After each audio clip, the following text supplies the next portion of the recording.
What up, everybody? We're back at you with another week of fun and excitement here on the most shadow banned channel on YouTube. That's right. It's the live stream, everybody. What's going on? Good to see someone's in the house. Angels in our midst. Got a good screen name there. We got, let's see, Lemonis Z5W says, I'm hitting the like button for Adam 24 hours before the stream starts. How about that? Sounds good to me. I didn't even get the stream posted until, I don't know, it was probably around noon today. It was earlier than that. I wasn't 100% sure what I was going to talk about today. And so I picked one of the many subjects I have in my notes and said, this one today, it felt appropriate. Are we living in a time warp? I've talked about this on numerous occasions, but today we'll dedicate a good part of the stream to talking about that. But first, as usual, we're just gonna wait for some people to show up. Everybody wants to be late to the party. No one wants to be first. I don't want to be first to the party. If I get invited to a party and that invitation says 8 o'clock, I'm showing up around 10. Maybe 9. It depends on what it is. I don't want to be the first one walking in the door. That sucks. You might even have to help set up and no, just I just want to show up in time for the buffet and the drinks and everybody else should be there already. Fashionably late, as they say. Nobody wants to be first to the Oscars. You don't want your limo to be the first one to pull up before the sun even goes down. Come on. But here we are. It looks like everybody's filing in. But about the screen names, some of you got some good screen names. Some of you need to put in some thought. Lemony Snicket Z5W, whatever you are, go back, man. You need to do better. Unless that has some significant meaning to you.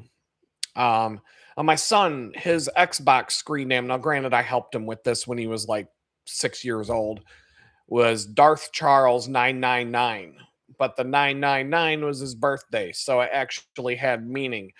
And Darth Charles was already snagged, so I was like, well, how about Darth Charles 999? Trying to find a good screen name on the Xbox. Oh my god, it took me, I sat there for 6 hours one day trying to find a screen name that wasn't crap, that wasn't already taken. And I finally grabbed one, and it was Pimpernickel Bag.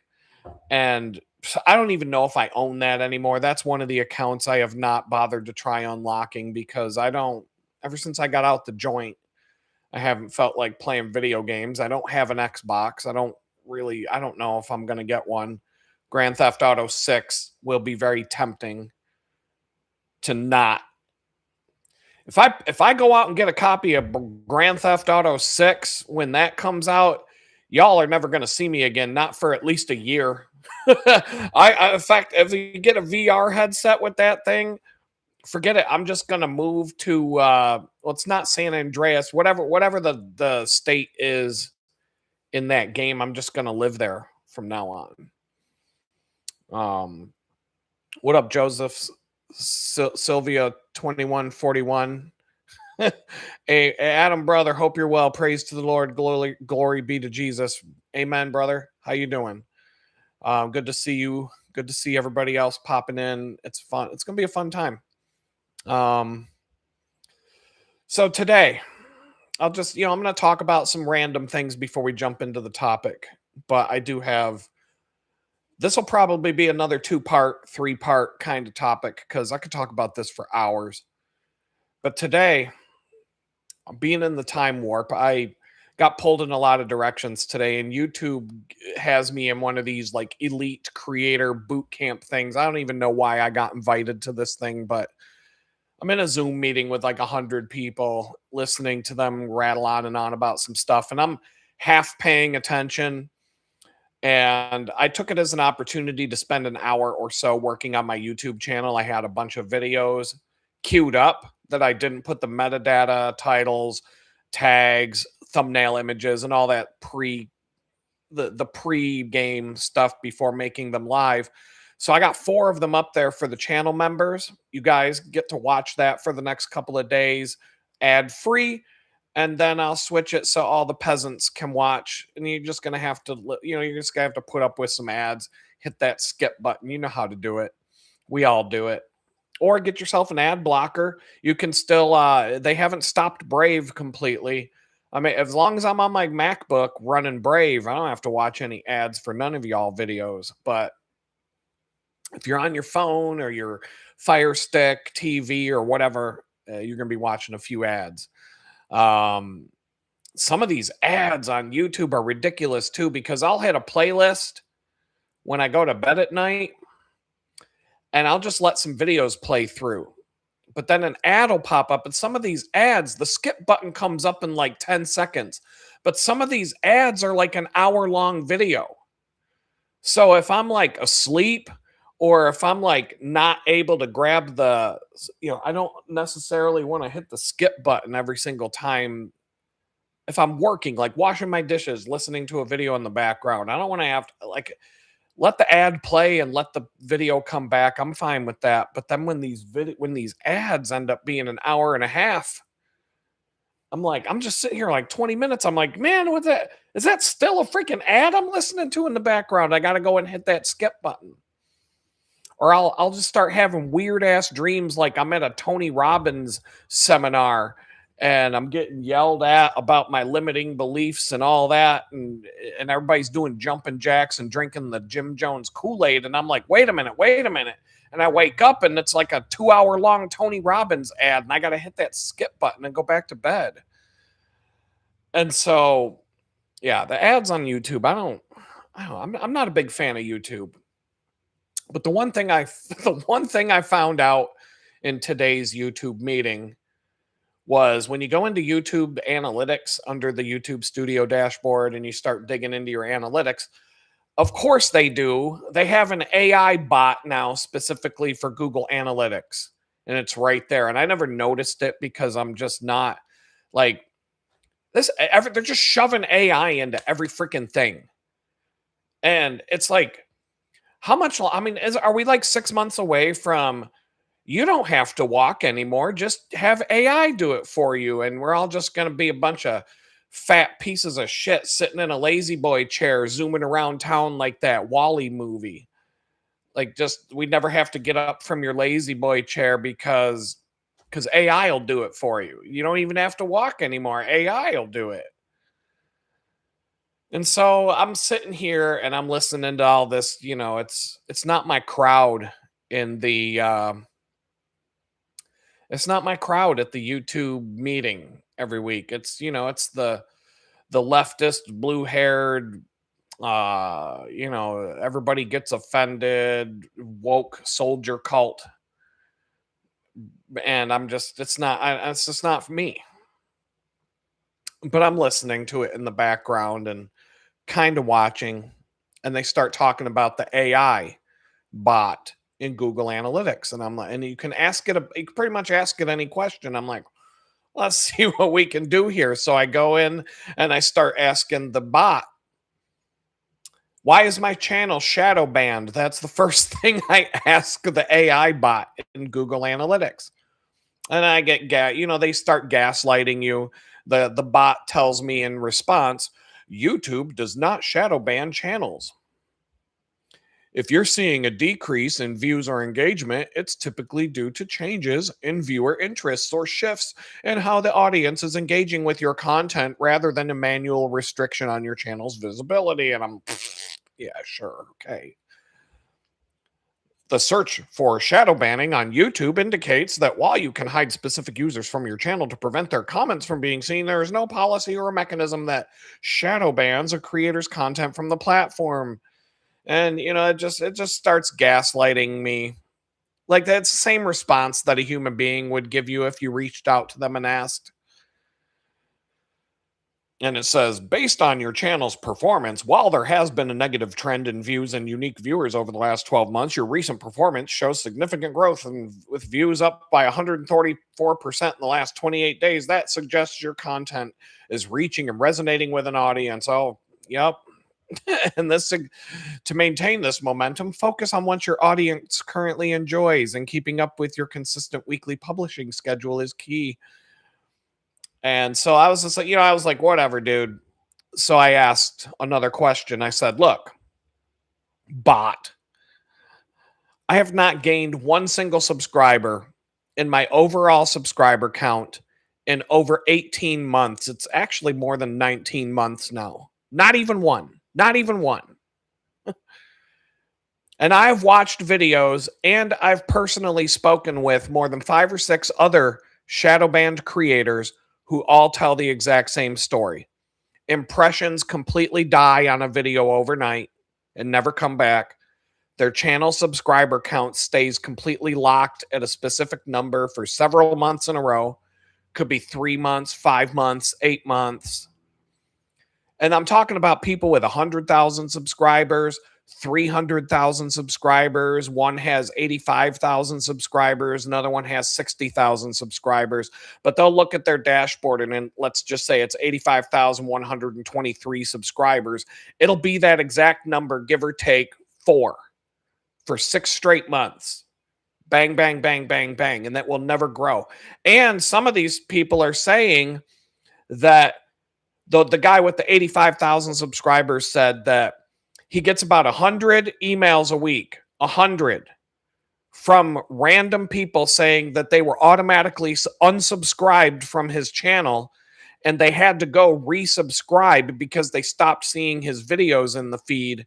And so YouTube is going in when they shadow ban you and they're turning off subscriptions to keep your subscriber count locked at a certain number. And like they're doing this and everybody knows they do this. And I've literally heard 6 different creators in the last 2 weeks tell the exact same story.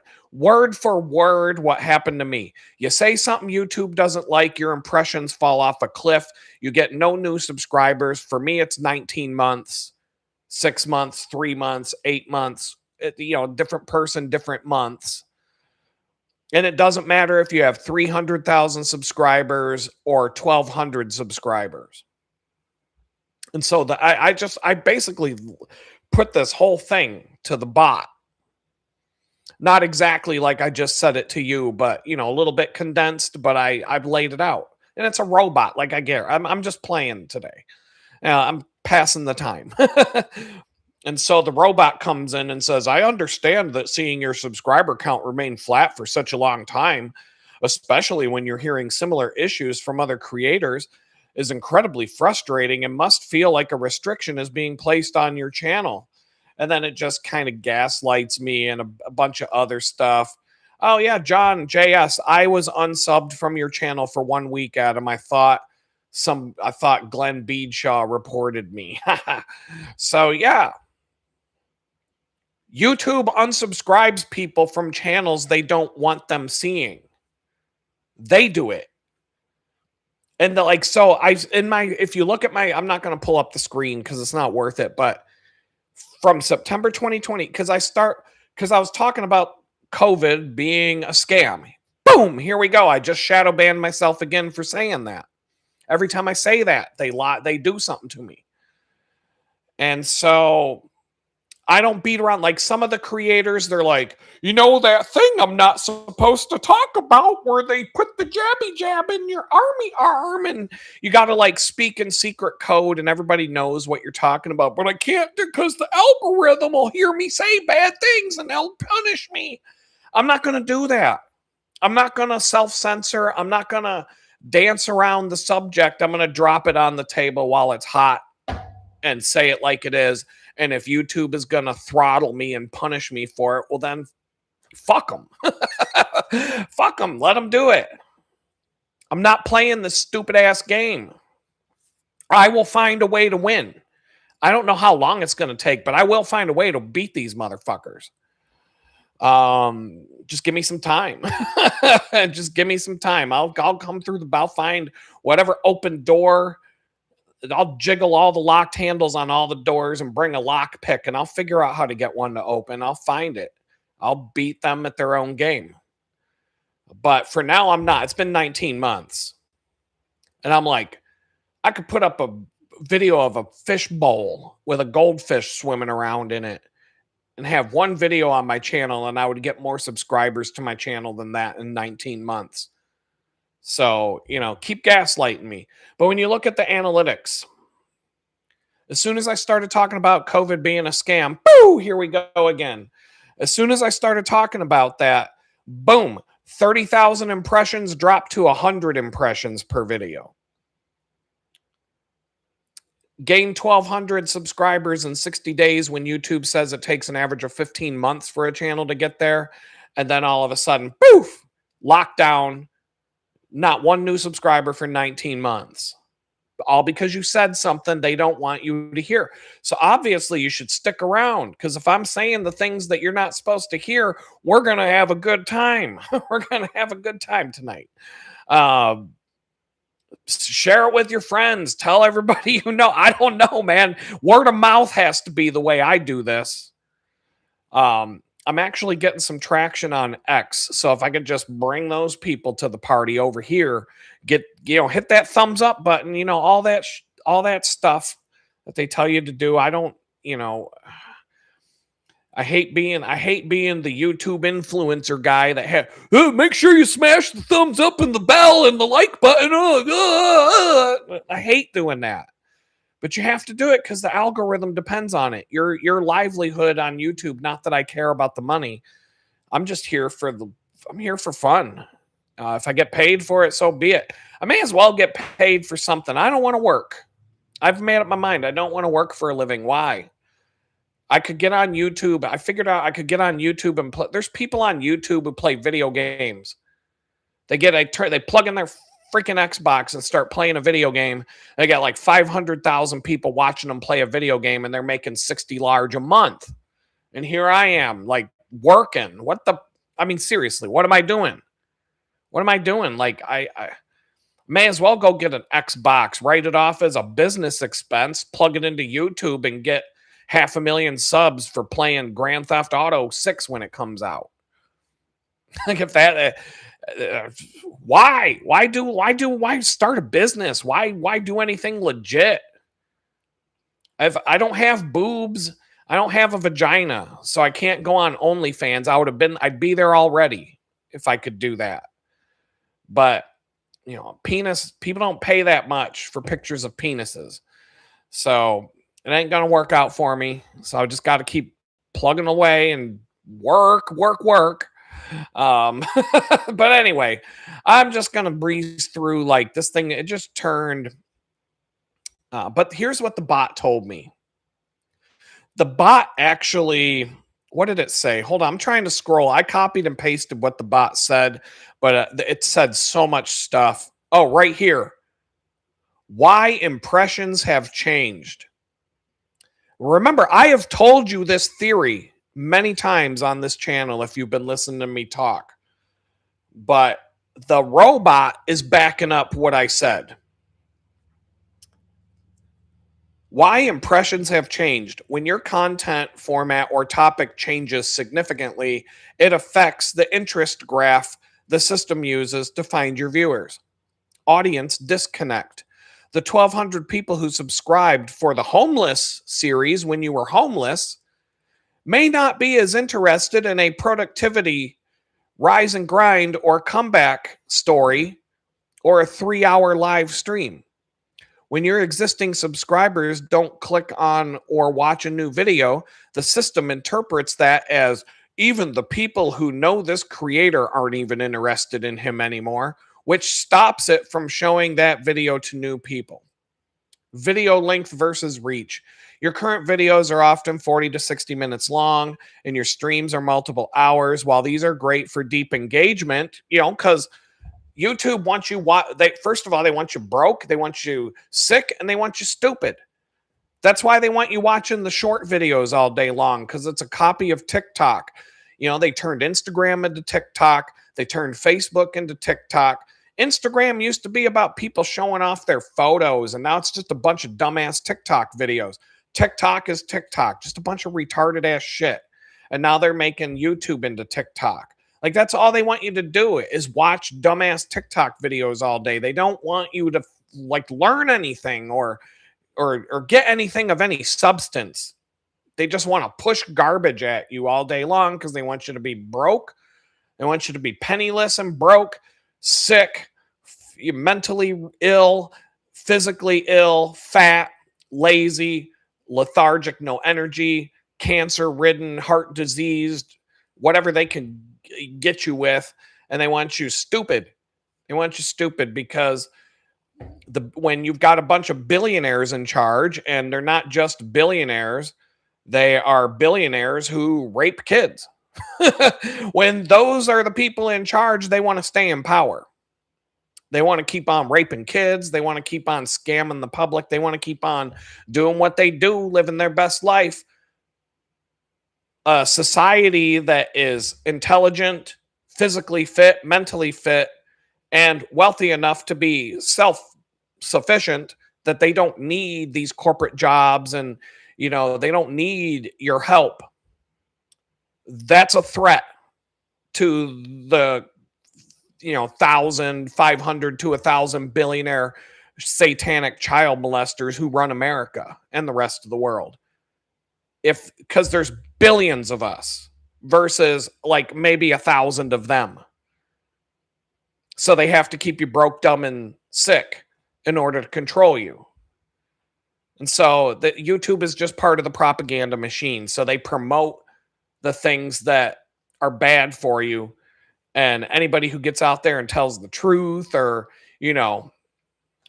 heaven forbid, talks back against the billionaire satanic child molesting rulers that we have in Congress and the White House and wherever else they are. Maybe the Supreme Court, forgot that one. And the governors, all of them. They're all guilty till they prove that they're not at this point. And anybody that talks out about that stuff, you're gonna get smacked down. You might even go to federal prison for 2 years for a mean tweet. But billionaires, they can keep on raping kids all day long. They can do what they want. They figured out they could get away with that. Now they know they can get away with anything they want. Anything they want. So anyway, the robot backed me up. Because the robot straight up, I just read it. The robot straight up told me the 1,200 people who subscribed for your homeless videos might not be as interested in a productivity and comeback story. And, well, duh. I've been saying all along that when I was homeless and started getting on YouTube, all these people signed up to watch because why? Because they thought I was going to end up living under the bridge in Jamestown, New York, sucking dick for bags of crack. And they couldn't wait. They're like, oh, he's just about there. Where I can't wait. He's going to be sucking dick any day now. He's going to be getting his first crack rock, and it's game over. He's going to lose all his teeth, become a meth addict, and everything else that they were hoping for. And then I went and got on my feet, got a job, found a place to live, and all that. And they're like, oh, fuck that. We don't want to watch him anymore. This isn't what we signed up for. We don't want to. It's the same reason why nobody watches NASCAR anymore. Nobody went to a NASCAR race to watch a bunch of hillbillies drive around in a circle all day. Right? Nobody went to NASCAR to watch people drive around in a circle. Dale Earnhardt crashes into the wall and he dies. That's what they signed up for. They went to watch people crash and burn and cars blow up and catch on fire, and Ricky Bobby running around the race car track on fire, even though he's not on fire, and all that stuff. But Dale Earnhardt, Dale Earnhardt had to go and die. Dale Earnhardt had to go die, and they had to make it all safe so that nobody else will crash and die. And now look, nobody's watching NASCAR anymore because now who wants to watch, like I said, who wants to watch a bunch of hillbillies drive around in a circle all day? Nobody. They wanted to watch a bunch of hillbillies crash their cars, catch on fire, and burn to death. That's what they signed up for. That's why they bought the tickets. That's why they bought the hats, the shirts, all of it. They made it safer. Nobody's fucking watching anymore. Nobody cares. It's the same concept. That's why nobody wants to watch my videos anymore because, oh, I thought he was going to be living under the bridge, homeless, sucking dick for crack and crack rocks and meth. And now look at him. He's got a place to live. He's got a career going again. And oh, no, we don't want to watch that. Get the fuck out of here. And we're done. And so that's where we're at. Now I got to come back from that. It's almost like, should I just get rid of everything I own and go be homeless again? Just go find a bridge in downtown Houston to live under and push around a shopping cart, grow a scraggly ass beard for 6 to 12 months, get covered in lice and dirt and smell like pee, and have brown paper bag with a bottle of Mad Dog inside of it. Like, should I do that? Maybe I could make I'd probably get 6 million subscribers on this channel if I would just go and do that.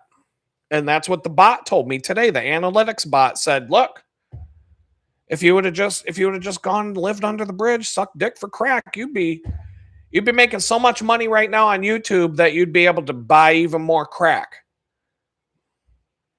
So that's where we're at. And that pretty much covers the that pretty much covers the that's the small talk for today, right? It looks like we got everybody's here to the party who's going to come in. Blue Sky, what's up? Good to see you here.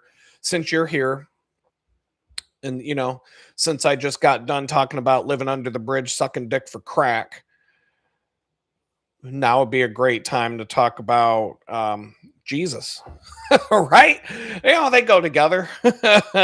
He definitely would need to get to know Jesus if that was my situation in life. So yeah, I'm gonna read Jesus Calling for today, which is like my favorite book. You only got to read one page a day. And even if you skip a few days here and there, after a few years, you'll be able to say you read the whole book. And I think today's entry, I kind of skimmed through it before the stream today. It's kind of lines this book, whatever it says for the day in this book, it really does. It always lines up with whatever I'm going through on whatever particular day. And so I feel like it speaks to me. And I know a lot of you like reading this too. So for today, April 22nd, Jesus is saying to us, listen to me continually. I have much to communicate to you. So many people in situations in need of prayer. I am training you to set your mind on me more and more, tuning out distractions through the help of my spirit. Walk in me with holy trust, responding to my initiatives rather than trying to make things fit your plans. Boom. I died to set you free, and that includes freedom from compulsive planning. When your mind spins with a multitude of thoughts, you cannot hear my voice. A mind preoccupied with planning pays homage to the idol of control. Turn from this idolatry back to me. Listen to me and live abundantly. And so, yeah, I mean, right here, that speaks to me, especially with what I'm going through over the last, I don't know, in the recent past. I've been, I get in and out of, you know, I do have room to listen to God rather than trying to make things fit my plans. I always say it's good to plan things out. If you're a photographer and you want to go take a picture of the sunset and you want to take a picture of the sunset, you need to plan on being there at the right place at the right time for the sunset. But the weather might not agree. You get to the spot to take that sunset picture and the sun's, maybe the chemtrails got sprayed a little too thick today and the sun's behind the chemtrails, or maybe it's overcast. Maybe it's even raining when you get there. And you ain't going to get no sunset picture today. So you also got to be willing. I think it's a good idea to make plans, but don't force your plans to go according to plan, because they won't. You need to be able to just crumple that up in a ball, toss it into the trash, and just, you know, do whatever it is that you're there to do. And I've got lots of examples in my photography portfolio of I went out I went out on a specific day to get fall colors, pictures of the leaves changing color in the fall, especially up in the Northeast and along the Appalachian Mountains down through the Carolinas, etc. And even up in, Adirondacks and all the places where you go do that. And sometimes the weather doesn't play nice, especially at the top of a mountain when it's all covered in fog. But I see photographers show up to take a specific picture and then get all mad and stomp off and go back to their car and throw all their cases in the trunk and drive off. And I'm like, just because there's no sunset today, just because the mountain is fogged in, doesn't mean you can't get a good picture. Maybe God wanted me to get a better picture today and he just brought me here. Like, let's just sit down and just be open to whatever happens. And I'm telling you, I have so many examples in my portfolio of my photography of I came to a spot to take a specific picture that I planned out meticulously, and the weather just said nope. And I ended up with something better to take home in my camera card than I went there to take in the first place, because I didn't get mad about it. I just said, look, let's just see what we're here to see at this point. And it could be a picture that like the one time I went to take pictures of the elk in Elk County, Pennsylvania, Benezet. And me and my son, it's like 4 a.m. We can hear all the elk. They're like all around us, like close, but everything's fogged in, like really thick fog. And so the sun starts coming up. We were hoping to see them out in this big open field when the sun came up, and we knew they were out there. We could hear them. But instead, we just were like, whatever. We start walking around. And I got a really good picture of an elk in the fog where all you see are some plant life. That's like fall. So it's like, that the dried out plants and dying vegetation on the ground, like the wheat and, whatever it is that's the weeds, the tall weeds are starting to die out and crumple. It's fall. And there's an outline of an elk with these big ass horns in the fog behind all the vegetation and stuff. And I'm like, you can't get a shot like that when it's all sunny out. And it was a great photo. And it was like a split second. I had like 10 seconds to get the shot of the elk because the elk walked away into the fog. And as soon as I snapped one click of my shutter, I wanted more. But the elk just wandered off and he was too far back into the fog. And then I had to make a decision. Do I go chasing after a 1,500-pound animal that might get a little upset that I'm following him, especially when I got my, 10-year-old son with me? Or do we just call it a day and go back to the car and drive around for a little bit? And so we just started driving around for a little bit. And we, on a back road in that area, we came up on this one elk. It was in a guy's yard and he was like laying down taking a nap or something. But then when we pulled over and I get out of the car, I was like, oh my God, you got to get back in the truck now. Get in the truck, because this elk was the biggest monster elk I've ever seen in my life. This thing was probably 2,000 pounds. I don't even know. This thing was huge. Almost, I swear to God, it was twice as big as any of the other elk in that whole area. And I got a bunch of great pictures of him. But it was a little bit like scary. I had a nice long lens, so I didn't have to get too close to fill the frame with him. But this thing was big. Like if this thing could have come up to my Wrangler and tipped it over with its head. Like this thing could have come right up to our Jeep and just knocked it over on its side if it got mad enough. It was that big. And I'm just like, oh my God, what are we doing here? But we wouldn't have found this elk if the weather had cooperated with us that morning. I would have never seen this animal. And I had a small window of opportunity to get a bunch of photos of him. And then he just got up and he wandered off into the woods. And I was like, you know what? It's not worth chasing after him because it would be really hard to get shots through the foliage from where he actually wandered back. And I'm like, it's not a good idea to make these things mad, especially in the rut in the season. Like they're already mad because they're all fighting each other to get some poontang, and they're already wound up and ready to charge you.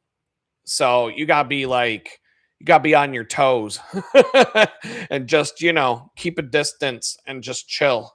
Don't give them a reason to come at you. Like, I don't even know if my car insurance would cover flipped over by a giant animal.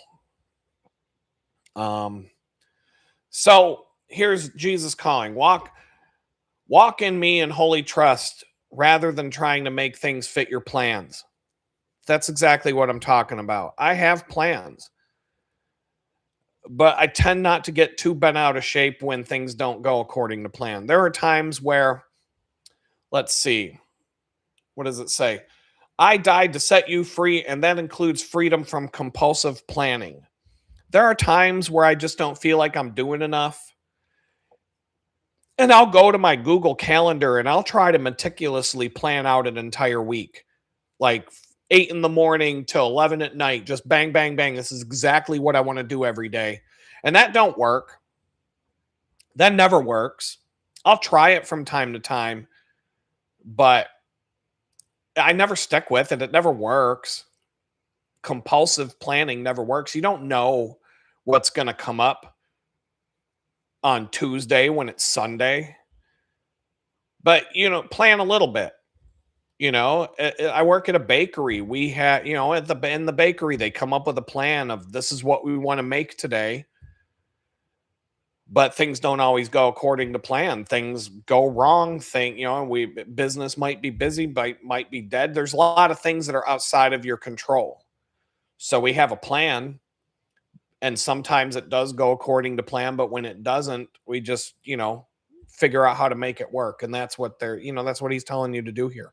Trust him. I don't think he's telling you not to make plans at all.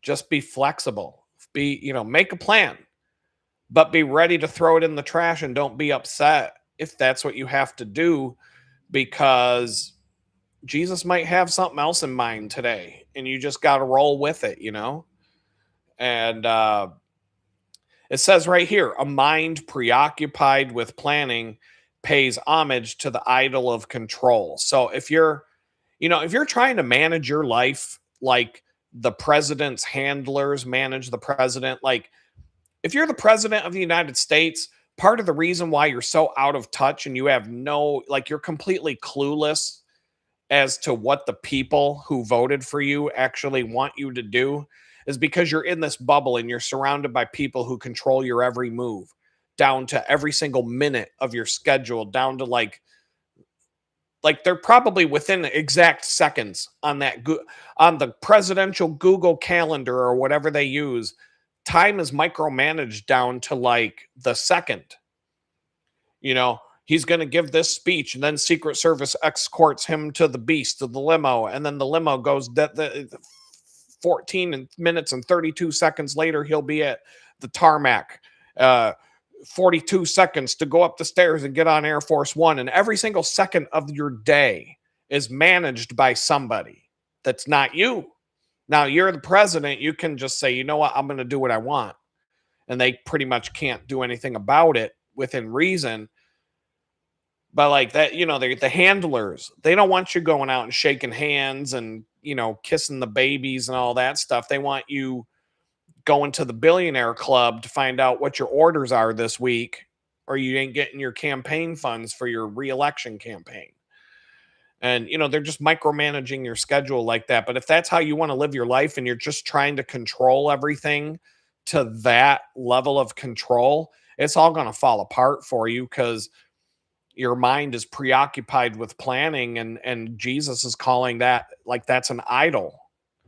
If you're not even going to give God any room to step in and like, guide you along, or, you know, say, "Hey, I know you wanted to go do this thing today, but I got something better. If you'll just listen to me for a minute, you might not want to go to that meeting today. You might want to do this, and you might want to call in sick today and do this other thing instead." Believe me, you got to be willing to listen to that. And so that's all that's telling you. And it makes sense to me because I'm kind of going through these kinds of things lately. Um, I'm John says that's why they closed churches during the virus scare. Well, if you ever noticed, I always say that the revolution in America will take place the day that they get rid of the football and the beer. Once sports ball's gone and beer and alcohol are gone, it's game over. America's got 48 hours before it burns to the ground, and Washington, D.C. is just nothing but a burnt pile of rubble, and we get to start over again. But if you notice during the COVID scam, they closed all the churches because they definitely didn't want you to go pray. They didn't want you to go learn about Jesus. But the liquor store was open, wasn't it? All the liquor stores were wide open. You could go get as much booze as you want. They did get rid of football for a while. They got rid of sports, or they did that dumbass playing. I remember seeing on TV one day the NHL playoffs in empty hockey arenas, so all you could hear were the pucks and the slap shots and the blades on the ice, and there was they put cardboard cutouts of people in the arena to make it like, wow, who's watching this? I was watching it because I was at a bar, because during the COVID scam, I lived outside of Pittsburgh, but I lived out in the country, so we weren't going along with the scam. We were just living our lives. But I had a lot of friends in Pittsburgh, and they would be like, "Hey, you want to go out to eat or something like that? You want to get together or whatever?" And I'm like, "Not in your town. No, you can either come out here where I live, or I'll go to West Virginia and meet you across the state line." So we could go to Weirton, West Virginia. I always get Wheeling and Weirton confused because they kind of sound similar, but Weirton is in the panhandle, the northern panhandle of West Virginia. So you basically cross a bridge, you're in Weirton, you cross another bridge, you're in Ohio. And so that's about a 45-minute drive from Pittsburgh. And so I would be like, meet me at this. There was a Mexican place. There was a bar. There was about 3 or 4 other restaurants. I'm like, what you in the mood for? Meet me there. Because I'm not going anywhere near Pittsburgh, because I'm not putting on a mask. I'm not taking my shots. I'm not playing along with any of this garbage. And so what do you want? You want to watch me get into a fight with some ding dong at a restaurant because I won't put on a mask and go sit, because they got 4 tables open in a restaurant that has 150 tables, and you got to wait in line with your mask on till you can get a table to go eat at a crappy ass restaurant. I'm like, I'm going to West Virginia where everybody's basically living their lives, and we're not going along with this bullshit. Nobody's wearing a mask, and everybody's just living like it's just a normal Tuesday night. You want to come out there and meet me, we're good. So that's what I would do. And so we're at a bar one night out in West Virginia, and we're having a couple of beers, and I'm looking up at the TV. I'm like, what in the hell is that? And it was the NHL playoffs in empty ice arenas with cardboard cutouts of people all in the stand. It was the most ridiculous shit. Like, anybody who went along with that scam, I got no respect for you at all. And I'm telling you, to this day, I was out in public. Last time I was out in public was Monday. I guarantee you, I saw between 5 and 10 people walking around in public in Texas wearing a fucking COVID mask on their face. It's April 2026, and you're still walking around with a Dr. Fauci mask. Your whole face must look like one of them sock monkey puppets from back when we were little kids, because Everywhere you go, you got your Dr. Fauci mask on and you're getting sunshine. So you probably got this big oval tan line on your face now from the stupid mask. Like, I can't stand these fucking people. Like, I have no respect at all for that. None. But it's nice because you're wearing that stupid mask on your face. I can see that you're a complete idiot from like 150 yards away. I don't have to ever talk to you or make eye contact or anything else. But like if I'm in a store and the cashier is wearing the COVID mask, right? And I'm like, I just got to pay for my stuff and get out of here. And they'll look at me and they'll be like, and I'll just talk back to them in the same language. I'll be like, like, I don't understand why anybody's like, that is some brainwashing right there. That is some top first class brainwashing. The likes they're still wearing them. And I cannot go out in public. I cannot go out in public ever. I have yet to go out in public one freaking time since I moved to Houston in September of 2024. Every single time I go out this door and I'm out in public, I see some dingbat with a COVID mask.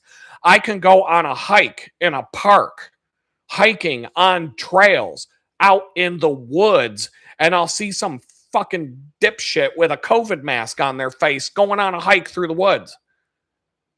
Still, 2026. And I'm just like, I just want to, the things I want to do, I can't do. Shouldn't even talk about it. But at the same time, I don't care because I say all along that, when things get really bad, and, because we're ruled over, like I said, by a bunch of satanic billionaires who like to rape kids and do all kinds of other bad things. And so, they want to do bad things to all of us. And the more power they get, the more they're going to do. And they know they can get away with whatever they want. So they're all coming for you. It's just like being a zebra out on the plains of the Serengeti out in Africa, right? You're surrounded by lions. There aren't that many. There's a lot more zebras than lions. A lot more. There might be 1,000 zebras in a herd, and there's like 15, 20 lions roaming around. They're there. You can look at, you can see them. They don't hide that much. They only hide before they're ready to pounce. But how do you survive if you're one of these zebras in the herd? And the thing is, like, you don't have to be faster than the lion. You don't have to run faster than the lion. You just have to be faster and smarter than the slowest dumbass zebra in the herd, because that's the one the lion's going to go get.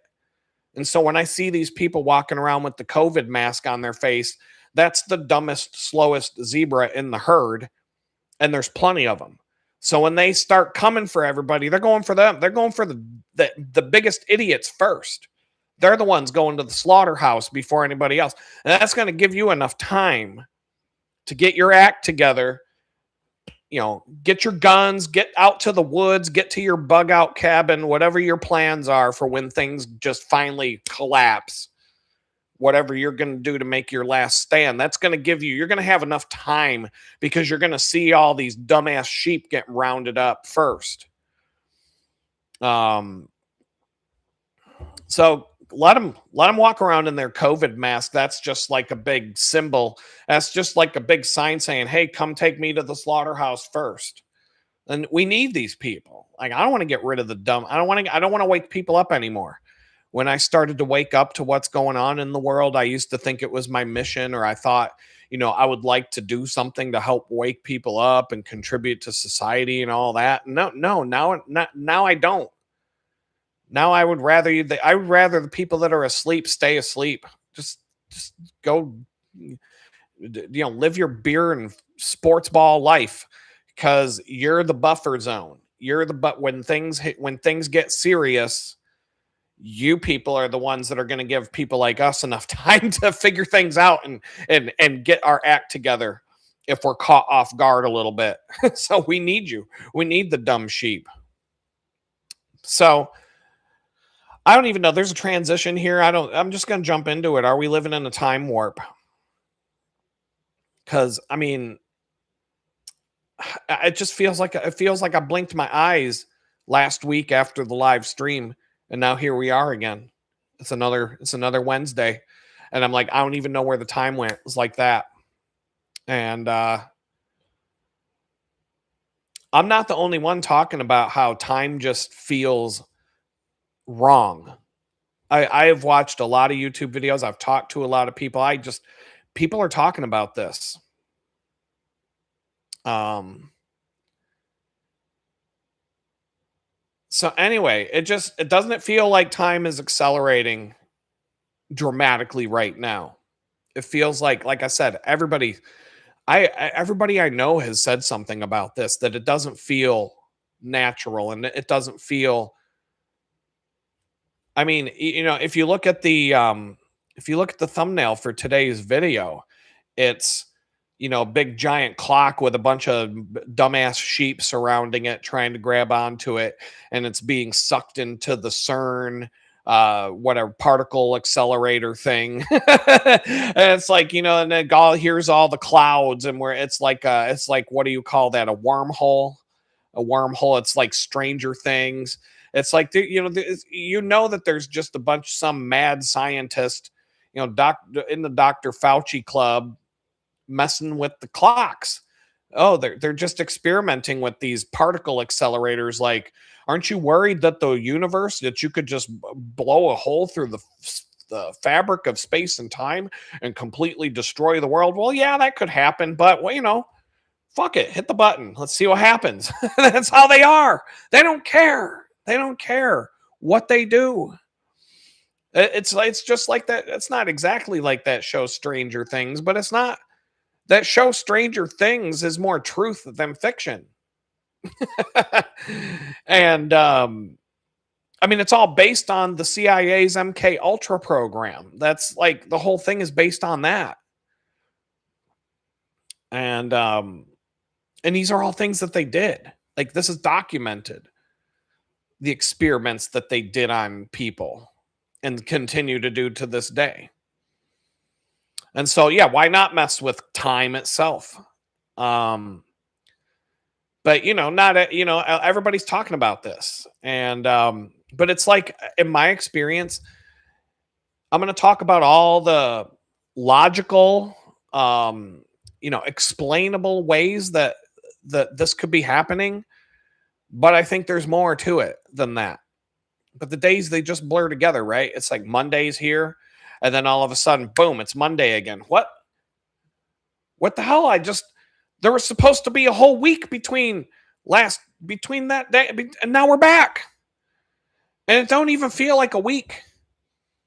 And I'm just saying, when I was in my 20s, I used to work, I was a graphic designer. I worked in an ad agency, and I could work 8 to 10 hours a day, and I could get a ton of work done. I felt like I could do more back then in 4 hours than I can do in a week now. And the computers were way slower, way slower. 100 megabyte file in Photoshop would take like 15 minutes to save on an old Mac. I could go get a snack. I could go to the water cooler. I could just go chill and do stuff, because you couldn't do anything while it was saving. The computer would just, like, you did not dare mess with your computer while that save bar was going across the screen back then. Because you might lose a day's worth of work. I had to strategically hit that save button. Like, I couldn't just save all the time. I would work for like an hour and a half without saving, and then be like, all right, let's see what happens. Save. Chugga, chugga, chugga, chugga, chugga, chugga, chugga for half an hour, waiting for the bar going across the screen. And I could still do more in a day back then than I can now. And the computers are infinitely faster now. You hit save on 100 megabyte Photoshop file, it's done saving before you take your finger off of the S key on the keyboard. The days just felt 3 times longer. I could work 8 to 10 hours a day and still have time to go to the gym and still have time to eat a meal and enjoy my life and do things. And at the end, a week felt like it actually took a while to go by. And it seems like this really, really shifted significantly in the last 6 years, after the 2020 scam and all of the, the world changing events of then. You have a Blue Sky says you have a screenshot of an article from NASA that says the Earth is spinning faster because of a dam break in Africa. Yeah, I mean, but I'm sure the article will say something like the day on Earth is now 1,000th of a millisecond slower because of the dam, or faster because of the dam break. It's not like it's not accounting for a week going by in what used to feel like a day. um, Now the conventional explanations are aging. And I've talked about these things. I'm just recapping stuff I've already talked about here. But as we get older, our perception of time will change, because when you're 5 years old, a year is 1/5 of your entire life. So you've been on the earth for 5 years, you've been in the world for 5 years. A year is 1/5 of that entire time, and it feels like a really long time. But then when you're 50, a year is 1/50th of your life. You've been around the sun 50 times. And so you're just like 1/50th of a pie is a smaller piece than 1/5 of a pie. If you cut a pizza into 5 pieces and you eat one slice, you're going to feel full. But if you cut a pizza into 50 slices, that's like one of those pizza rolls, Totino's pizza rolls. That's like eating one and calling it dinner. And so time speeds up as we get older, just because the perception of a year changes to from 1/5 of a pizza to 1/50th of a pizza. And so there's that. And I think that's legit. And then we've got, our modern day distractions. You're, you know, you don't see anybody walking down the street that doesn't look like this, driving in their car like this, going to work with this off to the side, or, sitting in the doctor's office waiting for their appointment looking like this. These phones have you by the balls, and you can't. I don't even go that long without having this thing in my hand looking at it. And I mean, it has its place, but the distractions there's constantly something to grab your attention 24 hours a day now. So there's like no time in our lives anymore to just sit in a quiet place with, just peace and quiet, because that's boring. And you're just gonna have you're just gonna, if you're out sitting on your back porch drinking that lemonade, watching the sun go down and whatnot, how long is it gonna be before you're like, you know what? Let's see what's on the doom scroll here real quick. Oh my God, look at this. Look at that. That's so funny. Ha ha ha. Right. And you're just gonna be absorbed in whatever dumb shit shows up on your phone.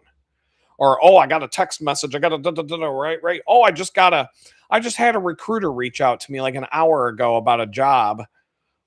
And what they want me to do to even get their interest for the job, I'm not interested in doing.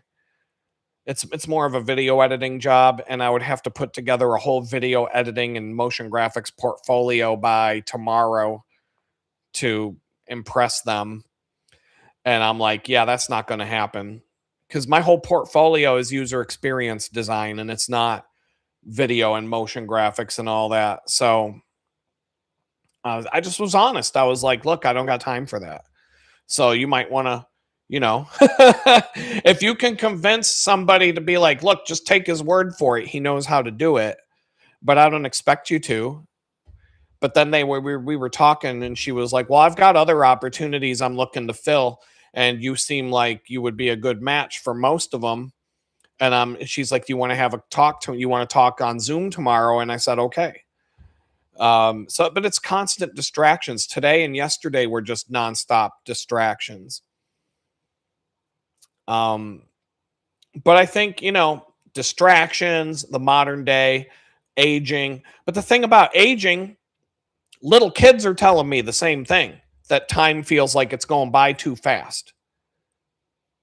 When I was a little kid, time went by really slow. Like when I was a little kid, I was like agonizingly slow. The clock. I wish I could go back to that. A week felt like a month. A day at school. Oh my God. And then there's other factors, where like time flies when you're having fun, when you're out, when you're having a good time, the day goes by quick. When you're miserable and you hate your job or you hate what you're doing, time goes by really slow. For me personally, they put me in federal prison for 2 years for a Twitter post. Those 2 years went by slow, slow. But there were differences in the days in prison too, because um, certain days in prison, they'd keep you locked in your cage because there's different cages, right? You're in a cage, that's your cell. And then there's a cell block, which is a bigger cage that you get some freedom to walk around and talk to people and stuff. And then there might be a bigger cage where you can go outside in the federal prison, at least. And they had a gym and other stuff. But the tighter they kept you locked down, the slower the time would go by. And I was in the jail in Brooklyn where they kept P. Diddy. And that place was corrupt. And so that place was so wild that today's not the day for those stories. But they would keep us locked in those cells for 6 days in a row without even letting us take a shower. And the only way I got through it is I had ibuprofen because my back couldn't even handle laying on it. Basically, you had nothing to do but lay in a prison bed reading books for 6 straight days, sunrise to sunset. The cell was like, I don't know, like 8 feet wide by 12 feet long or something like that. And you're locked in that for 7 straight days without even being let out long enough to take a shower. You got to eat all your meals in that little room. You got to do everything in that little room. And the only thing you can do is climb up into your bunk and read books because it's the only thing, to get through those days. Heaven forbid if you didn't have a book to read, oh, you were fucked. Time. Oh my God, time. That's why I keep saying I don't believe in that. I mean, I believe I would, yeah. If they took these billionaire child molesters in charge and they executed all of them on the firing squad, hanging, gas chamber, electric chair, whatever, I'd be like, oh, good riddance. I would not lose any sleep over watching them leave this world. But, but if they had to go to prison for the rest of their life instead, that would be way better. Not all of you believe that, but not all of you have been to prison either. Especially think about like what they do down in like Guantanamo Bay, where they just lock you in a fucking dog cage, a literal dog cage outside in that blazing Cuban heat. With it, you eat out of a little dog bowl on the ground, and you're in like a, what is it, a 5 by 6 foot dog cage out in the sun all day, eating out of a dog food bowl, and you probably don't get any books or anything else. After you've been a billionaire with 10 mansions and every freaking car that you could possibly imagine, and all the kids you could rape and everything else that you want, that you could do and afford to do, and now you're spending the rest of your life living in a little dog cage without even a book to read. You don't think that's worse than dying? Those people would want to die. They would be trying to kill themselves every chance they get, because that's a better way to live than wondering how many more days do I got to live like this for the rest of my life if they know they're never going home. So I support life in prison because I know how bad that is. And that's worse than dying. Life in prison is worse than death. Worse than death. You would not be able to wait until the day you die, and you would be doing whatever you, if that was the rest of your life, especially if you were a billionaire who got to do whatever you want, and all of a sudden you're in a cage, you would take the first opportunity that came along to put a hole in your head, a slit in your throat. You would do whatever, a bed sheet around the neck and jump off the railing, like whatever you can do to make it end, you would do it. And they're going to do, and they're going to do everything in their power to stop you from doing it so that you get to live 10 years, 32 years, 46 years and 8 months wondering, when's it going to end? When's it going to end? When's it going to end? With the best thing that could possibly happening to you is you die someday. Like that's a rough bid. Death, getting the death sentence is better because you know it's going to be over soon. I'm just saying, you would not agree with me, but if you've been through what I've been through, you would agree with me 100% on that. So time has gone, I feel like for me, I can say part of the reason why time goes by so fast now is because I'm not in a freaking prison cell. I can do things. I can go outside. I generally get to do what I want within reason. I don't, I have to answer to a probation officer every few months and answer questions or whatever. And they've been kind of lenient with me. But anyway, there's more things going on. When you go through a situation of extreme fear, how many of you have been in a situation like a car accident, your life was in danger, whatever the case may be, and we all say the same thing: time slows down.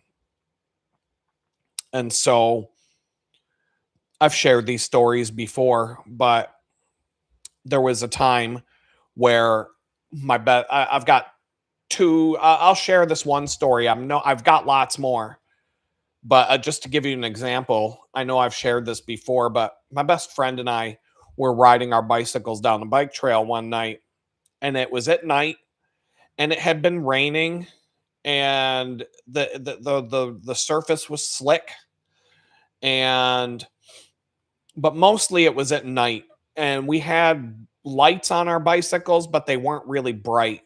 They were more like street lights, like they were more for like other people to see you, but you can't see that far ahead lights.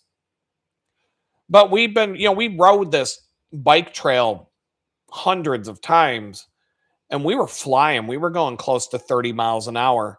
And my best friend was about an inch behind my back wheel drafting me. And we would switch back and forth being in front, like pro cyclists, taking turns pulling the wind and drafting to get a break and keeping our speed up. And we were flying. And all of a sudden I look up and I'm like, I couldn't even mouth the words. Holy shit. I don't even think holy came out of my mouth because it happened so fast. But I see this gate in front of us that's normally wide open, but it was shut. A metal gate. And it's like this. And then how do I? Okay, so the gate goes across like this. And then there's a bottom bar. I can't do this it's like this and then that. Okay, so the one bar on the top. You know what? Let me see if I can find a picture of one of these triangular gates. There's got to be something in Google image. Yeah, just like this. There, perfect. Okay, so let me just open image in a new tab and pull that front and center. Okay, here. One of these gates where it's triangular and you can see to the left, it's full height, but to the right, there's a gap. underneath that gate. And so um we're flying 30 miles an hour, and then all of a sudden I went, gate! And I'm like, and it was that fast. But somehow, for me, in my memory and when it happened, it felt like I had a minute and a half to plan this out. And like, I'm serious. This was like not, I had half a second. This all took, everything I'm about to tell you took place in a half second. Not even a whole second from beginning to end, starting now. I see the gate. I'm thinking, I'm going to crash into that gate going 30 miles an hour. But, oh, look at that. There's a gap there to the left. And if I carefully throw my bike down on the ground, which I've already started to do, and I aim just right, I can go flying. My body can go through the hole on the left hand side under the gate, and maybe I'll come out the other side and my bike will probably hit the gate, but at least I might not die. And that would be a good thing. So let's do that. And I lean the bike over and I zoom, I go right through the hole at the bottom of the gate. The bicycle slams into the gate at full speed. I go flying out the other side of the gate. On my head, my face, my leg came unclipped from the bike pedals, etc. Well, now remember, my friend is behind me and he's like an inch from my back wheel. So when I threw the bike down, he was like, oh shit. And he didn't even have enough time to say it either. And he looked up and he's like, go, oh, the gate, like gate. He wanted to say gate, but there was no time because now I'm on the ground and I'm going under the gate. And he sees the gate in front of him. He has even less time to react because I just crashed in front of him and was blocking his view before I went down. And so I don't know how he did it, but I saw it because when I was on the ground, I turned my head to look up at him, look back and up. And I saw him somehow, he like unclipped from his pedals, jumped over the handlebars on his bike, and like had his legs out to the side like a hurdler, like someone doing the hurdles in the Olympics. And he hurdled over the gate with his legs spread out wide, cleared the gate, somehow did 180-degree turn in the air, landed on his right leg, did like 6 hops backwards on his right leg until he could get his left leg down, and then he came to a standing stop and never even fell. But his bicycle crashed full speed into the gate, like bam, and the bicycle went like up in the air and almost went over the gate because it hit the gate so hard. And so all of that I just told you happened in less than a second. But to me and to him, it felt like a minute and a half. Because it was like, you've seen the videos of the bullet going through the pumpkin or whatever, and you just see the bullet going like that, and then you see the pumpkin explode, and it's like 30 seconds when it's a bullet. It all happened in 1,000th of a second, but they filmed it with a super high speed camera and slowed it down for you to see all the intricate details. That's what your mind will do.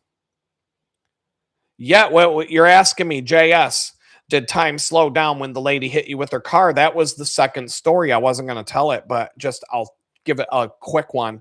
I was going 45 miles an hour down a hill. That's what my speedometer said. And I know my speedometer was accurate because that's the fastest part of my ride to work. An old lady was coming the opposite direction on the other side of the road, but there was a driveway. So if this is the road, my finger, her driveway was like this. And so she veered across the road to go into her driveway. Except she veered across the road right in front of me. Like there was no time to react. There was less time to react to that than seeing the gate in front of me. Like she swerved. She was going like 45, 50 miles an hour. Didn't even slow down. Didn't even hit her brakes. And I went bam right into the front. It was the panel It was between the front wheel and the bumper on the passenger side of the car. And I flew. I flew over the car because that's the force of impact. Me going 45 miles an hour, her going about 45 miles an hour. That was the same impact force as me crashing into a brick wall at 90 miles an hour. 90. Now, have you ever seen the videos where they take the crash test dummy and they put it on a sled and they have the sled they'll have the sled go 25 miles an hour and then stop. And then you watch the crash test dummy fly through the air and land somewhere. And they do that to tell you this is why you need to wear a seatbelt, because you don't think 25 miles an hour is fast. Now, due to that force of impact against my bicycle was a 90 mile an hour crash. But she was going 45, I was going 45, whatever. I don't know how to do the physics and the math, but I came right out of my pedals, flew over the car like fucking Superman, flipped over onto my back and came down on my left shoulder on the side of the road in the grass about 30 feet away from the car, like 30 feet away from the car, hit the grass on my shoulder and then slid another 10 feet along the grass. There was a big skid mark from where my body just slid across. And the saving grace, two things that were lucky, because I had no control. No control. This was just luck. I didn't do any. The only thing I might have done in midair was to like land it. Well, I stuck the landing by turning my body so I'd hit my shoulder instead of whatever. I missed the telephone pole. I could have flown over the car and hit a telephone pole going 40 miles an hour in the air. I just missed the telephone pole. I landed in the dirt, and it had been raining all week, so it was muddy and it was soft. And so I didn't break a bone. I didn't get cut. I didn't get scraped. I had mud all the way down my side and a couple of bruises. And yes, that from the moment I saw the woman swerve across the road to the moment I was laying on the grass, picking myself up, that felt like 4 minutes. This all happened in that was maybe like 3 seconds. 1, boom, 2, 3, hit the ground. But I flew. I don't know I don't know how much hang time I got in the air, but that shit was crazy. My bicycle was about this wide, front to back. It was just a twisted mess of metal on the ground. If I had hit that car, if I had hit the windshield, if I had hit the hood, if I had hit any part of that car, I'd be dead. If I hit the telephone pole, I'd have been dead. If I had landed on the road, I probably would have been hospitalized. Plus, added bonus, I wasn't wearing a helmet. I was like 16 years old, didn't care. They couldn't even make the Tour de France riders wear helmets back then. It wasn't until like 1999 or something like that. I mean, we could ask while I'm talking here, when did the Tour de France force riders to wear helmets? It's going to pop right up. 2003. 2003. You didn't have to wear a helmet to ride in the Tour de France, and people died. Because you're hitting speeds of like 60, 70 miles an hour going down some of those mountains. And if you crash with no helmet and you hit your head on a tree, lights out, bitch. It's over. So, I mean, at the very bare minimum, I could have been eating applesauce out of a straw for the rest of my life, paralyzed from the neck down. It could have been bad. But time slowed down. That was the point for this video. Time slowed down so much that it felt like I had a minute and a half to contemplate my life's choices while I was flying through the air, even though it was like 3 seconds at the most. And so, people who get robbed, car accidents, anytime you're in a situation where it's like life or death, right, you're staring that thing right in the face and something's happening right now, most people, soldiers in war, when they're in a combat situation, time slows down. The ones that live tell you time slowed down. In fact, sometimes the time slowing down, you have time to think about what's happening and react to literally dodge a bullet. Like you might almost see the bullet coming and be like, yo, whoosh. You know what I mean? Like maybe not that fast, but you can make decisions and it's not that time itself slowed down, it's that your brain goes into overdrive. Like it's like cranking up the speed of the processor, so your brain, the perception of time slows down so dramatically that it's like your fight or flight response giving you a chance to live. Like, I'll slow down the clock, homie, so that you can think. It's like slowing down a video game. There's cheat codes in certain video games that would let you slow down the game so that you could fly through the zigzag. You could fly your Millennium Falcon through the asteroid field and you had plenty of time to dodge all the asteroids that are coming at you because they're going so slow.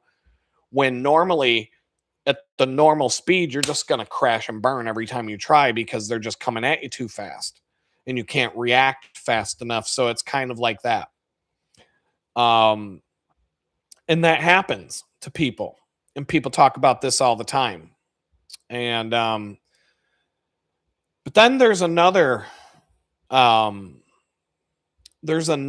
situation where it's kind of like anxiety and stress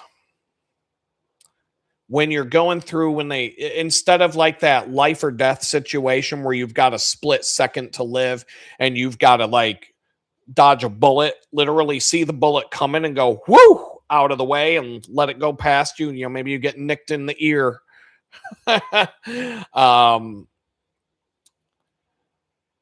They say, so like there's people out there talking about how if you're going through chronic stress and chronic anxiety, it actually speeds up your perception of time.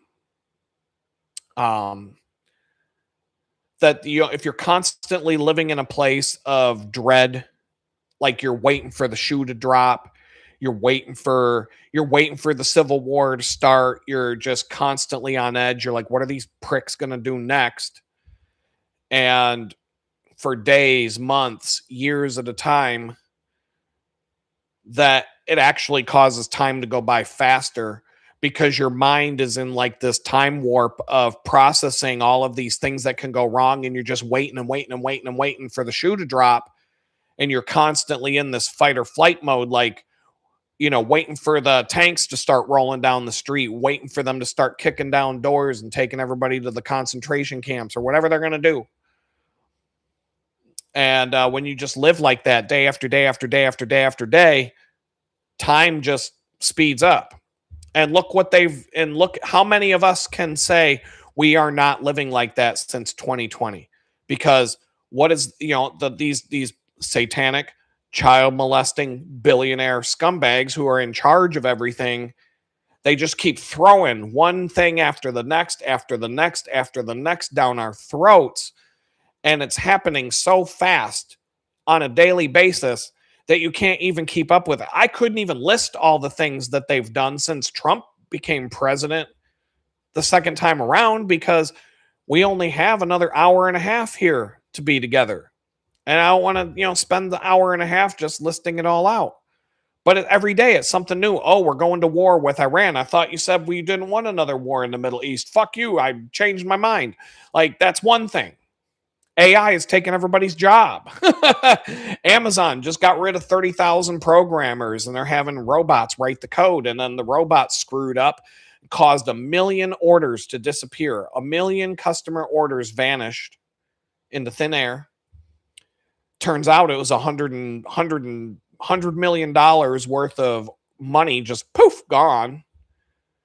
And instead of like having human beings who know what they're doing come in and fix it, Amazon's like, oh, we'll just have another bot check the code that the first bot writes. We'll just keep having robots write the code. We'll just get more robots to do it. Yeah, that's gonna turn out great. Amazon's going downhill. Fast. I mean, that's a whole nother topic for another show.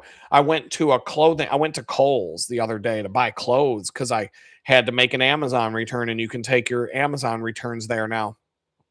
And I figured I'll just get a couple of shirts and some underwear and stuff. And that turned into a nightmare.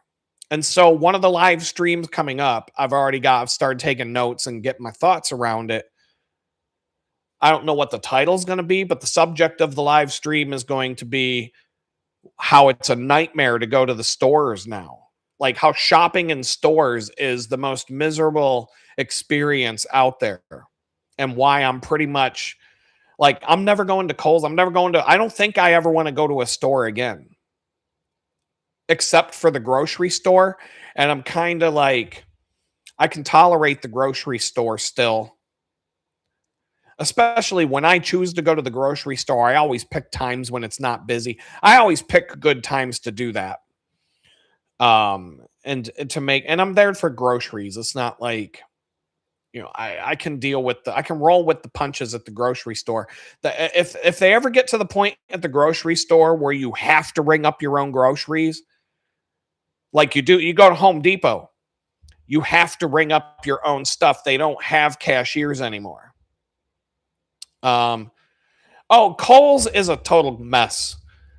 Like I had coupons for Kohl's already, and then all the stuff that the prices that they had on the rack didn't match the prices that came up at the register, and then my coupon didn't apply to this and that and the other thing, even though they were all Kohl's brand things and it was supposed to. I ended up paying like $25 more for my stuff than I thought I was supposed to pay, and I'm still trying. I got the damn receipt right in front of me, and I still can't make sense of it. At least when you buy stuff online from them, you know what the price is. The price that you pay is the price that the website told you it was going to be. And your coupons and all that, you can make sense of it all before you hit that buy button. The only problem with Kohl's, when you buy from them online, it'll take them 10 to 15 days just to ship your order, let alone the time it takes for the shipping to get to you. So I was doing Walmart grocery delivery for a while, Muskegee Land. You were talking about, I did Walmart grocery delivery for a while. It was okay. But then they screwed up one delivery where they took it to like a house 3 doors down. And the only reason I was able to get my groceries is because I recognized the photo. So I had to walk down the street and get my groceries from the wrong house. Thank God the neighbor just let them sit at the end of the driveway because he had a gate. And they just left them in front of the gate. And so I brought my groceries home, but then I called them and they ended up comping my groceries. It was like $300 grocery bill. I got it for free. So it worked out in that day, but then they would screw up other things. Like they would forget to bring things that I ordered. And, oh yeah, they gave me a coupon for my Kohl's purchase when you returned the Amazon order, but I had a better coupon in my Kohl's app or whatever, cause I've got a Kohl's card. And so, but none of their shit makes any sense. Like I don't want to spend 2 hours talking about Kohl's because I could and all the stores. But if once the grocery store gets to where you got to ring up your own groceries and there's no cashier, done. That's going to be my breaking point where I don't go to the grocery store ever again.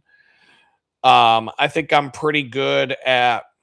I think the coupon was like 20% off, but you got to read all the fine print on that stuff. And then Kohl's, they got that stupid ass Kohl's cash.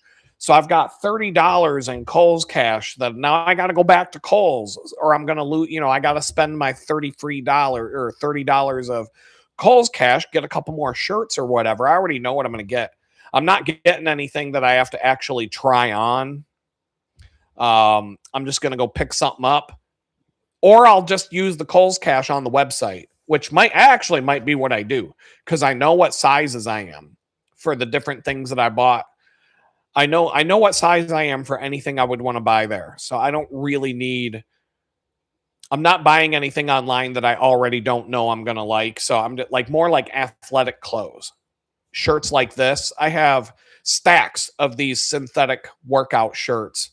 It is kind of like my YouTube signature collection. It's kind of like these blue and black shirts that I wear on YouTube are kind of like Steve Jobs walking around in a black sweater and a pair of jeans. If you went to Steve Jobs' house and you saw his closet, he'd have like 50 black sweaters, all the exact same shirt, stacked up in piles, folded, and he'd have like 30 pair of the same jeans, and he'll only wear it once, and then he goes and get, he probably never did laundry. He just wears everything once, sends it to, the thrift store or whatever, and has new deliveries of black shirts and jeans every other day. Um, but that's kind of like what I have going on. I won't wear anything that's not blue, black, or gray. Those are the three colors. No red, no yellow. White maybe, but white gets dirty so easy that I keep that sparing. But no red, no yellow, no khaki, nothing that I would have worn in prison. Prison colors, fuck that. No orange, no red, no yellow, no khakis, none of that. Um, so that's why you always see me in a blue, black, or gray shirt because I won't wear. I will. I have. I've gotten rid of anything that was anything that was a prison color. I don't wear. I just won't do it. I don't like logos. Every now and then I'll have like a little Nike logo or a Speedo logo or a what Armor All or whatever logo on my shirt or whatever, especially if it's like a workout shirt. I like the shirt, the material. Um, I do wear like I have Star Wars shirts. I have I have a bunch of, I have like 8 different, I have a Led Zeppelin shirt, but I have at least 8 of them over the years because it's the same shirt every time. So the funny thing is I went on a trip once and I had them in different colors too. And so I'd be at a campfire and I'd have this Led Zeppelin shirt on. And it's like the Led Zeppelin shirt you see everywhere. And I'd get it all trashed and dirty and ripped up and nasty. And then next morning I'd come out wearing the same exact Led Zeppelin shirt, but now it's all clean and fixed. And after like the 4th time in the same trip where I'm wearing the exact same shirt, but every time it's brand new and clean, people are looking at like, what the? Didn't you just? How'd that shirt? Huh? And they didn't know that I got a freaking duffel bag full of the same shirt because I'm like that. If I like something, I'm too old and set in my ways. If I find a shirt like this that I like, I'll go get 4 of them, the exact same shirt. And I have stacks of these things in my pile where but now that I'm going to the gym so much and I'll burn through 2 of these in a gym workout because I'll get to the gym, I'll work out, and then I'll go sit in the hot tub. And right now my dad bod is not conducive to I don't want to take off my shirt in the hot tub. There's people fatter than me getting in the hot tub with no shirt on.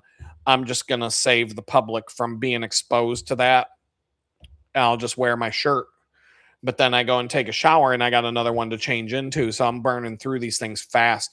I took a pile of them to the bakery so I don't have to carry clothes with me. I don't have to wear a backpack when I ride my bike to the bakery. And so Amazon is getting really bad, Angels and our Miss says, since they fired all those employees, plus which Amazon has started charging sellers more money. Naturally, they'll pass the charge to us. Agreed, Angel. Plus, their customer service went downhill. Absolutely. Amazon became, I say this term all the time, but Amazon became a company that's just too big to care. Companies get so big that they finally just don't care about the customers. They don't care how many customers say, I'm never coming back. REI, the outdoor clothing sporting goods company, back in 2020, they chased me out of a store because I wouldn't wear a COVID mask, and they were really obnoxious. I mean, imagine it was REI is run by the blue hair communist COVID cult, so they had like 8 employees swarm around me, screaming and yelling at me, threatening to call the cops because I wouldn't wear a mask, and they chased me out of the store. I was about to buy a $200 North Face winter down coat. And so I just threw it on the floor. I was like, fuck you, I'm out. And I left. And the funny thing is I went across the street to Cabela's, which is right wing Republican outdoor outfitters.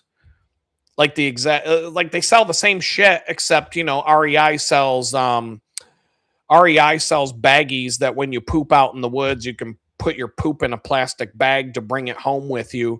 And Cabela's sells guns and hunter stuff. And so, like, leftist, every business in America has a Democrat version and a Republican version. You've got Walmart for the Republicans, you got Target for the Democrats, you got Cabela's for the Republicans, you got REI for the liberals. And every single business in America follows that pattern. They all have one for the right, one for the left. So anyway, I went across the street to Cabela's and I got this. I still have that coat.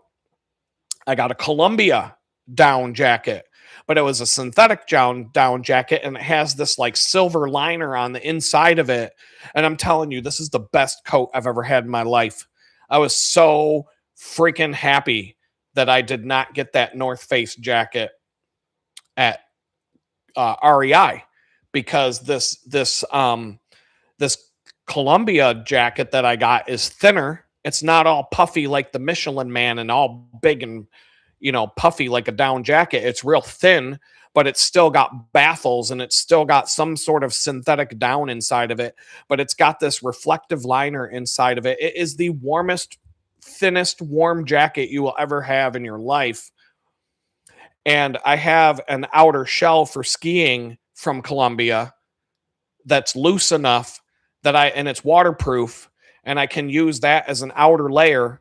So I can have this like synthetic Columbia jacket on, and then I have an outer shell that's waterproof that I can zip up.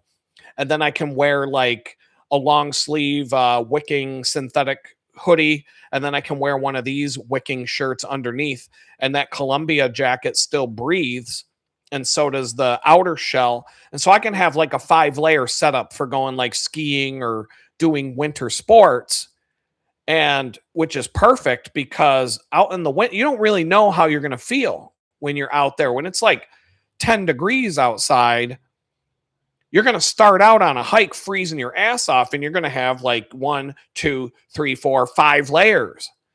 And then you're going to get your heartbeat going, and you're going to, all of a sudden, you're going to be too hot. And you take a layer off, you take another layer off, but then it starts raining. You put on your waterproof shell, but you don't want to wear the down because it's too hot. And so you can kind of customize that North Face. That would have been so that was like Jesus. That was like my reward from Jesus for not wearing my mask. And that Columbia jacket was on sale. It was like $45. So instead of spending $200 at REI, I go to Cabela's and I get a better coat, a way better coat for $45. I still have it. I'm looking right at it. It's right over there. Not that I really need it here in Houston, but it did get cold enough last winter. I did wear it a couple of times, and it's the perfect jacket for here. Love that jacket. And I've never been in REI ever since. Never set foot in there. I'll never go into an REI ever again. I said that about Walmart too, but that's a lot harder. That's like saying you'll never eat at McDonald's again, and then you're in some small town and you're hungry, and it's like Subway or McDonald's. Which one you want? That's all there is. You know what I mean? Like, they're going to get you. They're going to get you someday. It may be 5 years from now, but they're going to get you. Walmart's like that. They're going to get you. You can say all you want, I'm never going to Walmart again. They're going to get you one of these days. There's going to be nowhere else to go, and you're just stuck. I did not go to Walmart from 2020 all the way until I was homeless, though, in Jamestown, New York. But I needed a pair of boots one day. I had to go to Walmart. There was something else that I needed. Target didn't have it. Had to go to Walmart. So I already kind of broke. But, granted, you can't go to Walmart when you're in federal prison. But when I got out, so I went from 2020 all the way through August 2022 without ever going to a Walmart ever. And then when I got out of prison, I was like a month out, and Jamestown didn't have many options. You had Target, you had Walmart, and I needed something. And I didn't want to do. I wasn't in a position to order on Amazon because I didn't have a card. I didn't even have a checking account, and my ex was a lunatic, and I couldn't be like, "Hey, if I give you cash for this, can you order this thing on Amazon for me?" So I had to go to Target, and they didn't have it. Walmart had it. Had to go to Walmart. I had no, they got you. They're going to get you. No matter how hard you try not to, there's certain things like that they're going to get you. So now that so aside from, okay, we can talk about how horrible stores are and Amazon. I think Amazon's going downhill because of the CEO that took over. He's got a different agenda. Um, and I used to work for the guy's sister. She's like the worst human being I ever met in my life, and that's her brother. Can't imagine he's much different. He's probably a total piece of shit, and I think it shows because the company's going downhill. But it's still better than going to the store. But right now, I've had like 3 Amazon orders get botched delivery just in the last week, and I think it has to do with the robots and the bots and the AI bullshit fucking up. Like they'll tell me something's going to be, I'll order something because they said they would deliver it tomorrow. Then I go look at my order page and it says it's not going to be here for 3 days. Then it turns around and says, oh, it will be here tomorrow. Then tomorrow gets here and it says out for delivery. And then it'll say out for delivery till like 11, 12 o'clock at night. And then it'll say, whoops, sorry, we fucked that up. Well, I guess we might bring it tomorrow, but we don't know. And so like they don't even know anymore. And I'm looking at something right here. Oh yeah, this thing says arriving today at 7:45 p.m. and it says I ordered it. It hasn't even shipped yet and they're saying that it's going to be delivered today. Well, obviously they haven't even shipped it yet. So it's not going to be here today. Just stop gaslighting me. But if I click on the Rufus button here, because if you want, I could walk you through exactly how to. I could share my screen and walk you through how to get $10 added to your Amazon gift card account. All you got to do is go to Rufus, type in, I want to speak to a human. I want to speak to a human. I want to speak to a human over and over and over again until the AI bot finally says, let me connect you to a person. That's the only way to do it. They've there's no button in the whole Amazon website or app that will allow you to connect to a human being anymore. But you go to their AI bot and you just tell it over and over again, human, human, human, human, human, speak to human, human, human. After like 100 times, it'll finally do it. And then Ranjit or Hanji or whatever the fuck his name is, he'll just give you $10 to rest assuredly be assured that I will assuredly help you or whatever, dumb bad English he tells you, but you'll at least get something out of it if you complain. And honestly, I'm at the point right now where if the thing that I'm buying, the thing I'm waiting for, I wouldn't be able to find it in a store. I could go to 100 stores and never find it. And if I did find something like it, it would be a terrible piece of junk and it would cost twice as much. So I don't even at this point, I'm like, it's not that important. I'm just picking up some stuff to help make my house more homely and feel more comfortable and just, give me some more peace and tranquility in my own home. But I can also pick it up and move when it's time to move. So, but I guess you could add all of that. The anxiety of AI taking over all our jobs, taking over everything. Like it's going to get to the point where I go for a walk and my Garmin watch is going to say, you could use AI instead of walking. Here, you go to Amazon, get yourself the fat piece of shit lazy boy chair that hovers like that movie Wally. let me you know what I'm talking about. Here we go. This thing. Open image in new window. Open image in new window. Open image in new window. And what else? This. Open image in new window. You know what I'm talking about? This thing here. They're gonna be like, you don't have to walk anymore. Just let AI walk for you. Just be a fat piece of shit sitting in a lazy boy chair going around town. That's all you need to do. That's all you need to do. Just sit in one of these all day. You don't ever have to walk again. Let AI walk for you. Oh, get yourself a big Slurpee from 7-Eleven while you're at it. If they could if they could make it so that you never walk, can't hear you. My audio says it's working. Are you guys not able to hear? Okay, your sound is good. Yeah, my audio, it shows that it shows that YouTube is getting it too. Well, hold on. Check, check. Check. Okay, it looks like something's working. Yeah, let me know. Okay, cool. Um we're live, you know. I'm a one-man show. Um but if the billionaire child molester, satanic cult in charge of everything, they want you broke, they want you sick, they want you dumb. If they could put you in one of these chairs so that you never have to walk again, you just let AI take you around town on a fucking lazy boy chair. And if they could feed you nothing but soda and Doritos, and like the only food, like maybe there's a crisis, all the farms, there's a blight on the planet that they caused, and their solution is, well, the only thing we can feed you anymore is potato chips and pop.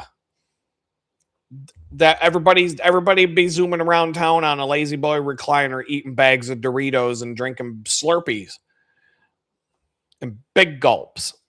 Everybody gets a big gulp mug to drink pop all day. They don't. It's like that movie Idiocracy when they replaced all the water with Gatorade because it helps the plants grow or what. Well, it's got what plants crave. That's right. It's got what plants crave. You and then the dude's like, "Don't you have any water?" And they're like, "You mean like from the toilet?" That's what they want to do. That's what they want to do to everybody. They just want you broke, dumb, and sick. And so one of the ways they can make you sick is mentally ill. And so, you got 2020 with the Dr. Fauci COVID cult masks and the lockdowns. And unless you're a liquor store or you're connected and rich, you were supposed to shut your business down and go out of business and become bankrupt.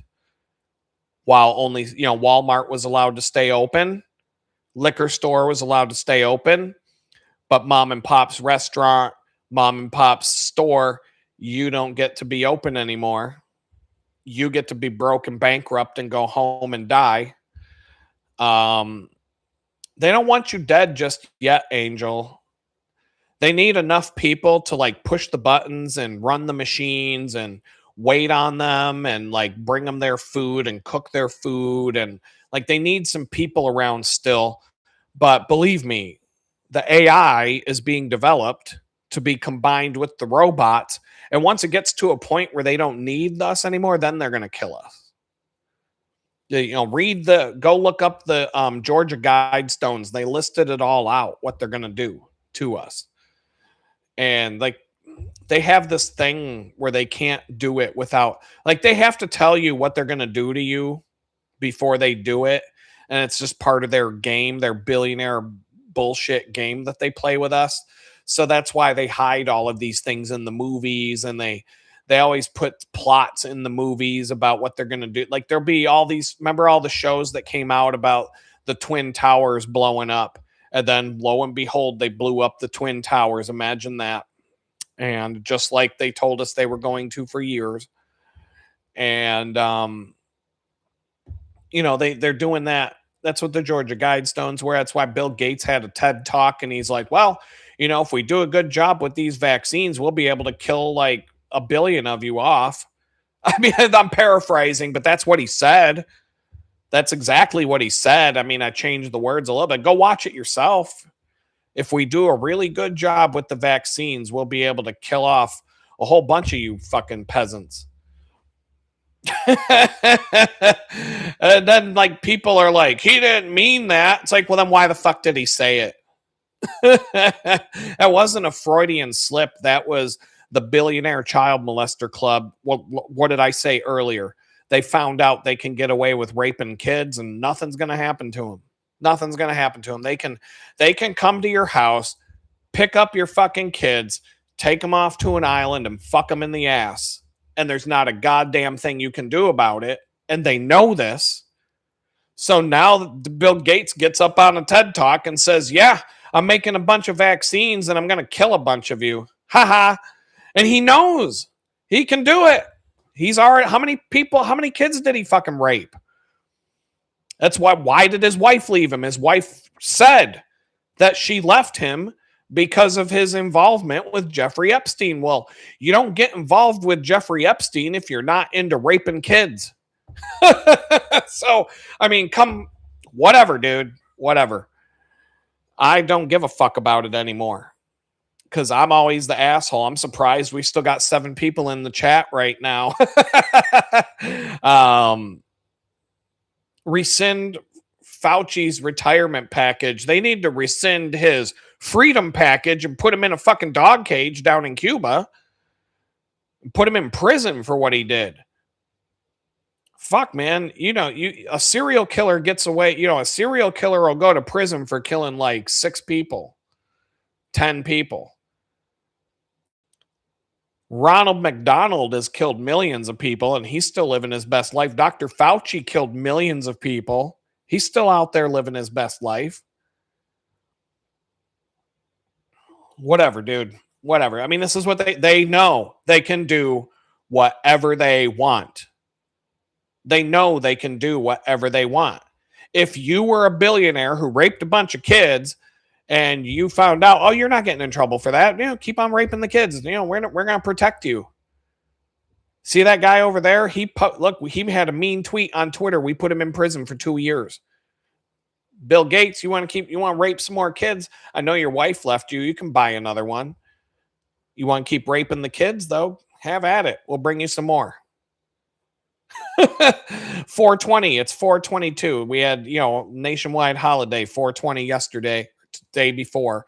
Cops all over America are going after all the dangerous pot smokers and getting that weed off our streets, which is keeping them too busy to go and arrest a couple of billionaire child molesters, I guess. Can't do that. Can't get them. You can get them potheads. You can get that weed off the streets. Heaven forbid some people go and buy some Little Debbie and some Twinkies and some cookies at the bakery I work at on Monday. But we ain't got no time to go get no billionaire child molesters and deal with them. We're going to keep letting them rape our kids. Why? Well, Pam Bondi, the attorney general, she said, look at the Dow, look at the stock market. The Dow is at 50,000. We got to stop talking about Epstein. We shouldn't even be talking about that. Look at the stock market. The stock market's doing great. Okay, but the question was, why are you letting billionaires rape kids? And that was your answer, you dumb fucking bimbo? Whatever, but the point I'm making here is they just keep throwing shit at us. Day after, every day there's something new for us to be all wound up about. What are they going to do next? Oh, well, what are they going to do next? Oh, that. Oh, what are they going to do? Oh, you mean they're bringing back the draft? Now I got to worry about my son going to die for Israel. Fuck. Okay, now what's the next thing? Oh, they're that. And then what's next? Oh, that. Every day it's something new. You can't even keep up with it anymore. I don't even watch the news anymore. I haven't watched the news in I've probably been 2 years since I've actually read or watched any news. But I get all my news from memes. And I go to X and I'm like, holy shit. It's all in all I got to do is look at the memes and I know what's going on. And I can't even keep up with that, let alone fucking watching the news and the fear porn all day. I'm awake. I know we're fucked. I don't need the daily updates anymore. I don't care. I'm like the ex-president that, if you're a president who has been, Jimmy Carter could get the the CIA briefings every day till the day he died. Motherfucker hasn't been president since the 70s. That's what I'm like. I'm like, yeah, I've known what's going on since the 90s. I don't need the daily briefing anymore. We're fucked. The end. Let me know when it's time to go to the bug out cabin. And then I'm going to have to go steal one from somebody because I don't have one of my own. So, but we'll figure it out. We'll figure it out. The modern world. Every day there's some unpredictable thing going on. Some new thing. Chuck Norris died. Chuck Norris died. I thought 3 days would go by and he'd recover from being dead, but he hasn't. The news cycle, it's just you can't even keep up with it anymore. And it's just a constant fear, constant dread. This new thing, that new thing. Oh, wow. Trump broke a campaign promise today. Holy shit. I never saw that coming again and again and again and again and again. And so the anxiety is stealing your time. All this shit that we're worried about. Oh my God, gas was $3.50. Oh my God, yesterday gas was $3.50. Now it's $3.75. And then tomorrow, oh my God, gas is $4.10. Like, I got to go fill up my gas tank because if I wait 4 more days, it's going to be $8 a gallon. And so what did he do now? You talking about Trump? I mean, you want to go to X? I'm sure there's something new. I haven't looked, but I don't know. Maybe I'll start scrolling through and I'll find it. I'm sure he did something today. Fucking lunatic. Oh,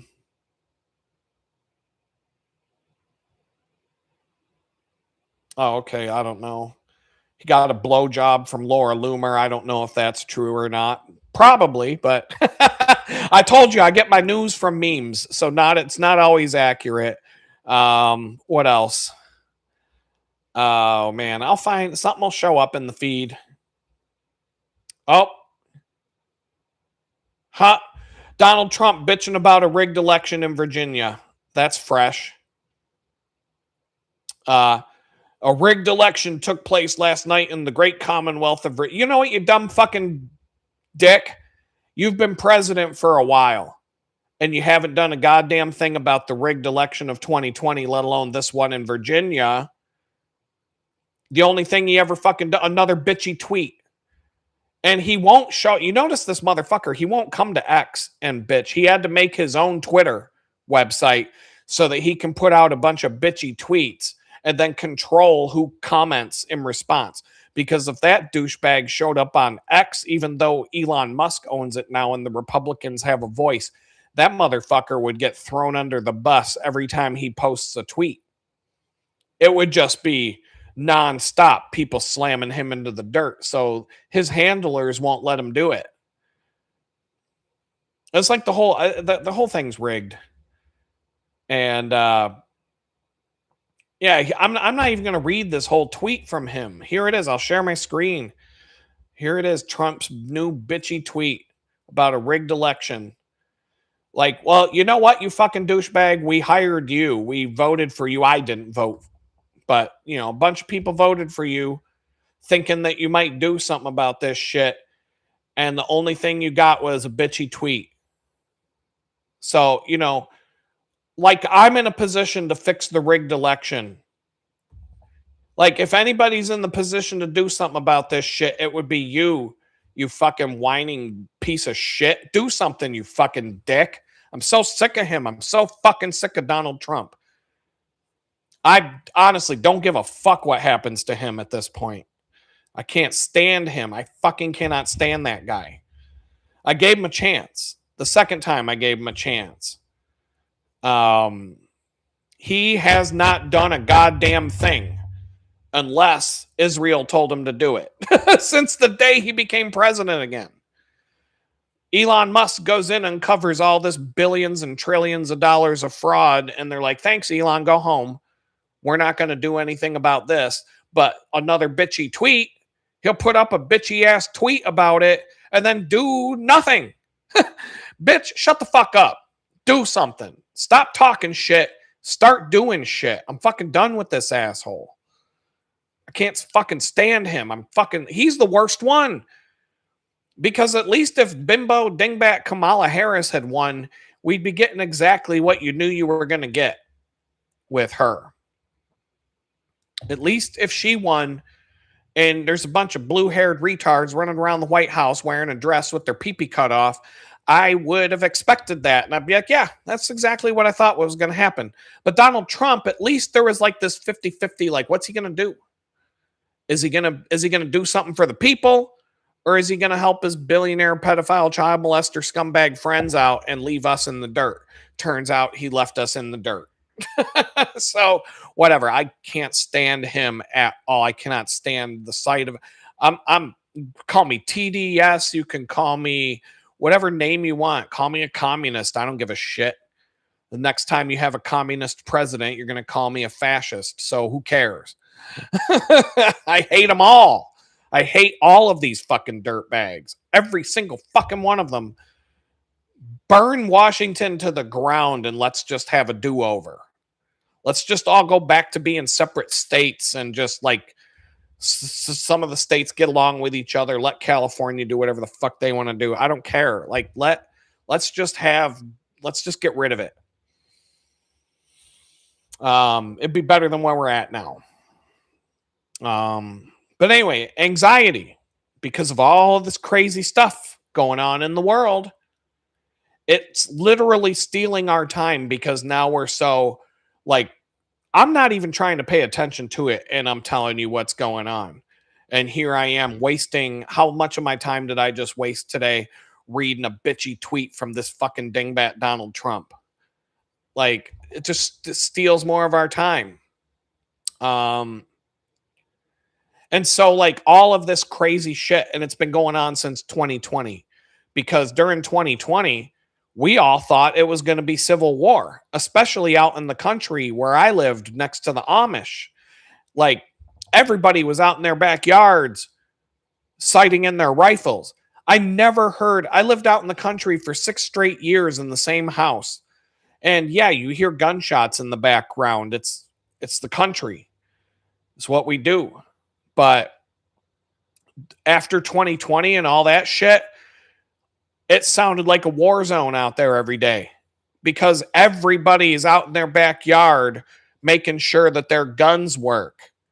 Why? Because they're thinking that there's going to be a civil war any minute. And then you see the Capitol building and what happened there on January 6th and everything else. And it really was close. Because I was out there where the people were ready to fight. And I saw what was going on and I heard the talk of the town. And yeah, people were ready to throw down. They still are. I don't know what it's going to take. Like I said, take away the beer and the football at the same time. Fucking done. 48 hours later, Washington, D.C. is a pile of rubble. Stone. No stone left unturned. The fires will burn so hot that the stone will catch on fire that all the buildings are made out of. So it's like, what do we do? What do we do about it? There's nothing. There's nothing. You know, that's one of the things that people tell me all the time when I'm talking about when I put on my tinfoil hat and I start telling people the truth. Did Swallowswell resign? I don't know. I don't give a shit. He's probably banging another Chinese spy. Oh, what else did he do? Didn't he beat on some girl? I don't care. I don't know. I don't care. I don't care anymore. I can probably find out on X while we're sitting here and talking, but I'll lose my train of thought. I don't watch TV at all. And I don't watch the news. I don't read the news at all. Zero. I get on X and I scroll and I'm like, oh, look at that. Something new. You know, like I see it there. And Oh, here's Cash Patel. Motor vehicle theft down 56%, homicide down 52%, robbery down 23%, burglary down 21%. That gets a response from me. Uh, billionaire, child, rapists down 0%. There you go. I'll get some play on that post. I'll get a lot of fucking response to that. And that's all it takes to build my. I can do that on X and get more followers in a day than 6 months posting YouTube videos will bring me followers here. So that's all you got to do. So anyway, I could have put a meme with that would actually get better play because more people would stop and read it. But I guarantee you I'll have 50 notifications by the end of the night just for that. That people either followed me or liked it or reposted it or whatever. But anyway, so like the one thing I was about to say is when I put on my tinfoil hat and I start sharing truth with people back in the day, they would get mad, scream and yell at me saying I'm a liar. I don't know what I'm talking about. I'm spreading misinformation. I talk about, 9/11 was an inside job and people would, fire. I know firefighters who died that day. Well, what the fuck does that have to do with anything? That's disrespectful to the victims. Oh, it's disrespectful to the victims to call out the people that killed them. If I was a victim of a bunch of billionaire child molesters who blew up a building that I was in, I would want people to know who my killer was so that they could be brought to justice. That would be respectful to the victim. But, whatever. I would get into more fights about this shit that I finally just tuned out and I don't talk to anybody.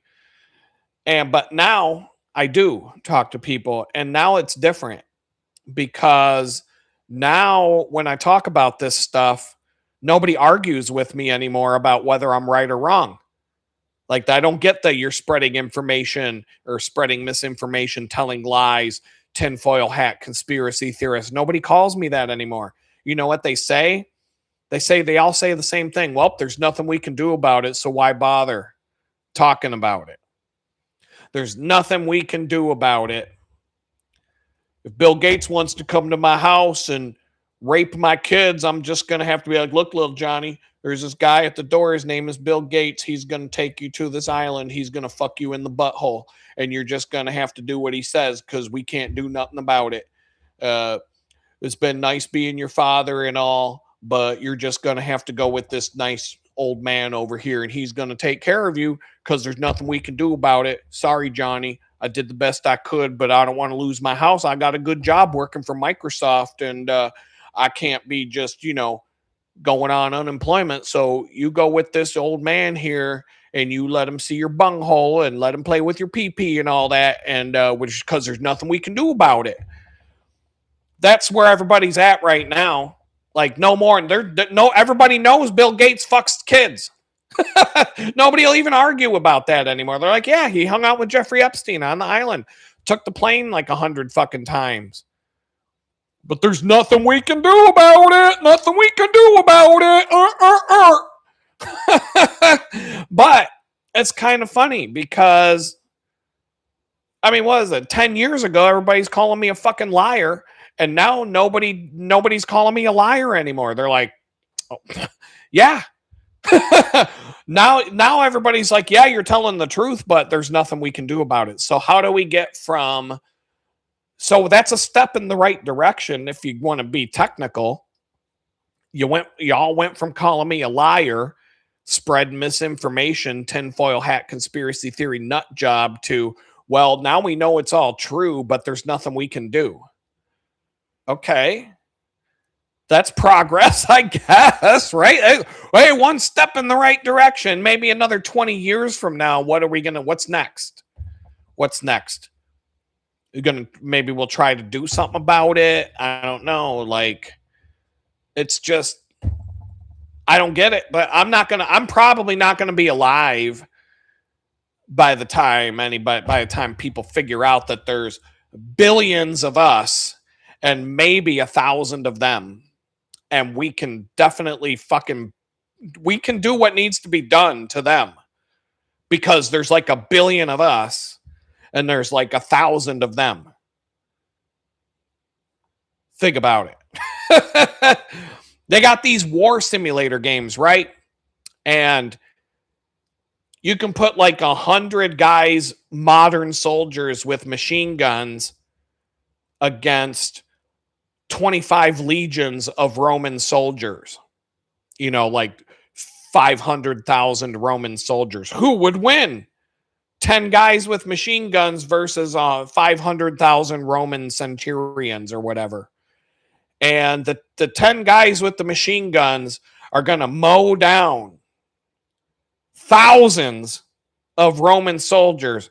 But them Roman soldiers are going to come in and they're going to get closer and closer and closer and closer. And then they're just going to cut those machine gun wielding soldiers apart with their swords because there's just too many of them. They're going to run out of bullets. You're going to reload. Even with unlimited bullets, the Roman soldiers still win because there's so many of them. And I just said, there's billions of us, billions with a B of us, and about 1,000 of them. 1,000 of them. Like, there's more seats in a fucking stadium than there are them. I mean, you could fit all of them on the bleachers of a high school gym. All of them. And then there's billions of us. So when people figure this, people get the fucking math right, but like I said, they want you to be broke, they want you to be dumb, and they want you to be sick. But when the billions of people with a B, billions, figure out that there's maybe 1,000 of them, and that, do the math, we can do what needs to be done, and it would take like an hour. It'd take about a fucking hour to get it done. And people are going to figure this out someday, but I'm not going to be alive to see it because it's probably going to take another 100 years. I don't know how bad things have to be before people finally just snap and it's it. Are you talking about They Live? Yeah, the main character found glass. I've been wearing my They Live glasses since 1996. I've been looking at the lizard people since I saw the lizard people. Granted, it was like I took a bunch of mushrooms that night, but the friend that I was with who did the mushrooms with me, she saw the lizard people too. And we didn't talk about it until like after we got off the bus where I don't know why the lizard people were taking the bus, but we got off the bus and then we walked down the street and we're like, did you fucking see that? Did you see that? And we talked about what we saw and we both saw it. The exact same thing. The mushrooms aren't that good that they make two people see the same thing. But we both saw the lizard people and we had to get off the bus and we were like, hell no, we're not riding this bus anymore. But the lizard people just want to blend in with the rest of us. Maybe they were like low. Maybe they were, maybe they really weren't high up in the lizard society. They were like, the bottom of the barrel lizard people and they're stuck riding the bus. I don't know, but we saw them. And I've seen it all, man. I've been wearing my They Live tinfoil. I got my tinfoil hat covered in rust with my They Live sunglasses and been listening to Alex Jones since he was on public access. And I've heard it. I've seen it all. I've seen all of it. I was watching all the movies that you kids watch on, well, obviously not YouTube, but you got to go to Rumble now, but all the documentaries, all the truth movies, the Loose Change, the Waco Rules of Engagement, the Clinton Body Count first edition, the Clinton Body Count second edition, because there were like 30 new bodies, the third edition of the Clinton Body Count, because there were like 10 new bodies. And I've watched all that shit when you had to buy that shit on VHS tapes. I had to get videotapes on the back table of some conspiracy theory meeting at a restaurant banquet hall to go listen to someone give a public speech. And at the back table, they sold all this stuff. And I'm like, oh, the third edition. Fuck. What am I going to do with the first and second edition? Does the third edition have all the bodies, or do you got to watch all three in a row to get it all? Oh, they just added new bodies to the end. Oh, that's great. But now you can watch all this stuff you can watch some of it on YouTube, but generally you got to go to Rumble and other places to see this stuff now.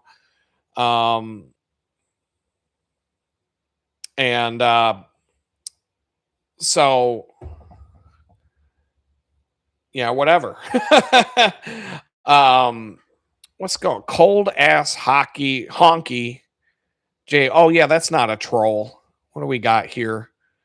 I can't click on your screen name and figure out who you are and compliant. Like, I don't even know where you started talking. The main character found the glass and compliant. They want you to do what you're told. Yup. Didn't you have a car at the time? When did I have a car? When Clinton was president? Yeah, I had a car. But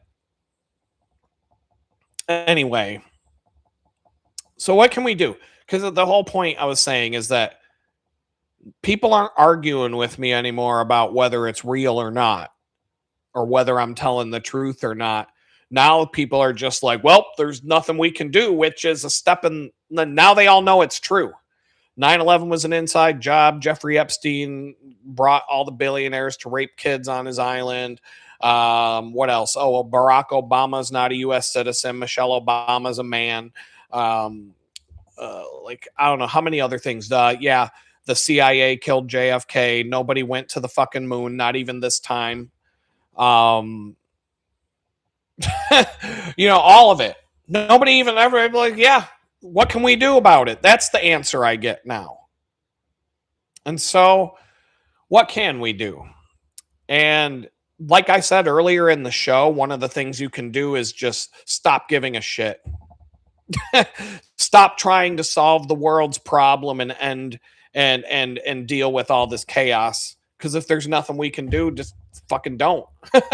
It's kind of like when I'm in a relationship with a girl, and no matter what I do, it's wrong. Like, I'm damned if I do the thing, I'm damned if I don't do the thing. So if I'm damned if I do and I'm damned if I don't, just do whatever the fuck you want. Who cares at this point? If you're fucked either way, do what you want. Do whatever makes you happy. If I do the dishes, I did them wrong. If I don't do the dishes, I'm an asshole because I didn't do the dishes. So fuck it. I'll do them if I want.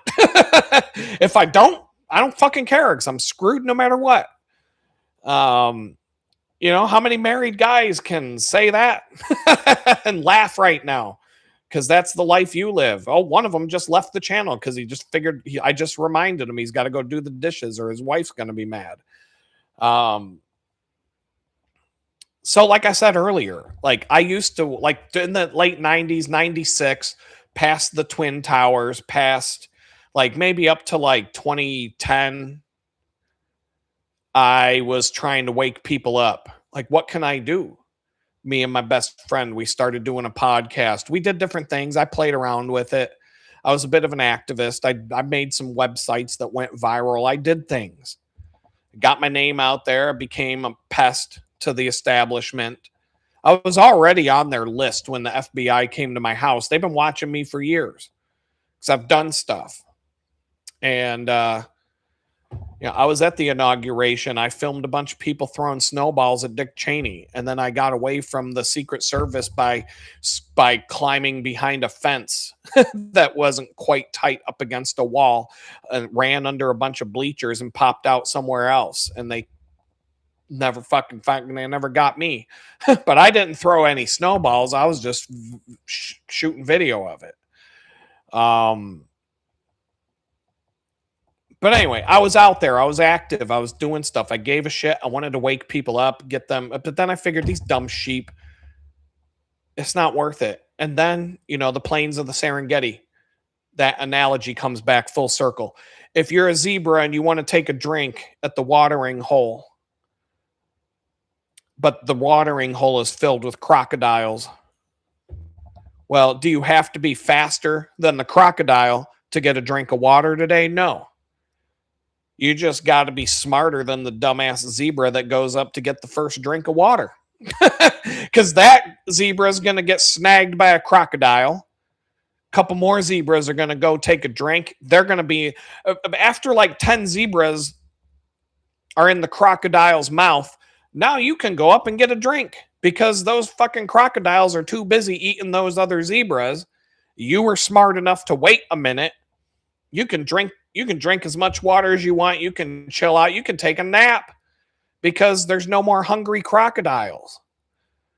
You don't have to be smarter than the crocodile. You don't have to be faster than the crocodile. You just got to be smarter than these dumbass retards that are going to go up there and get the first drink.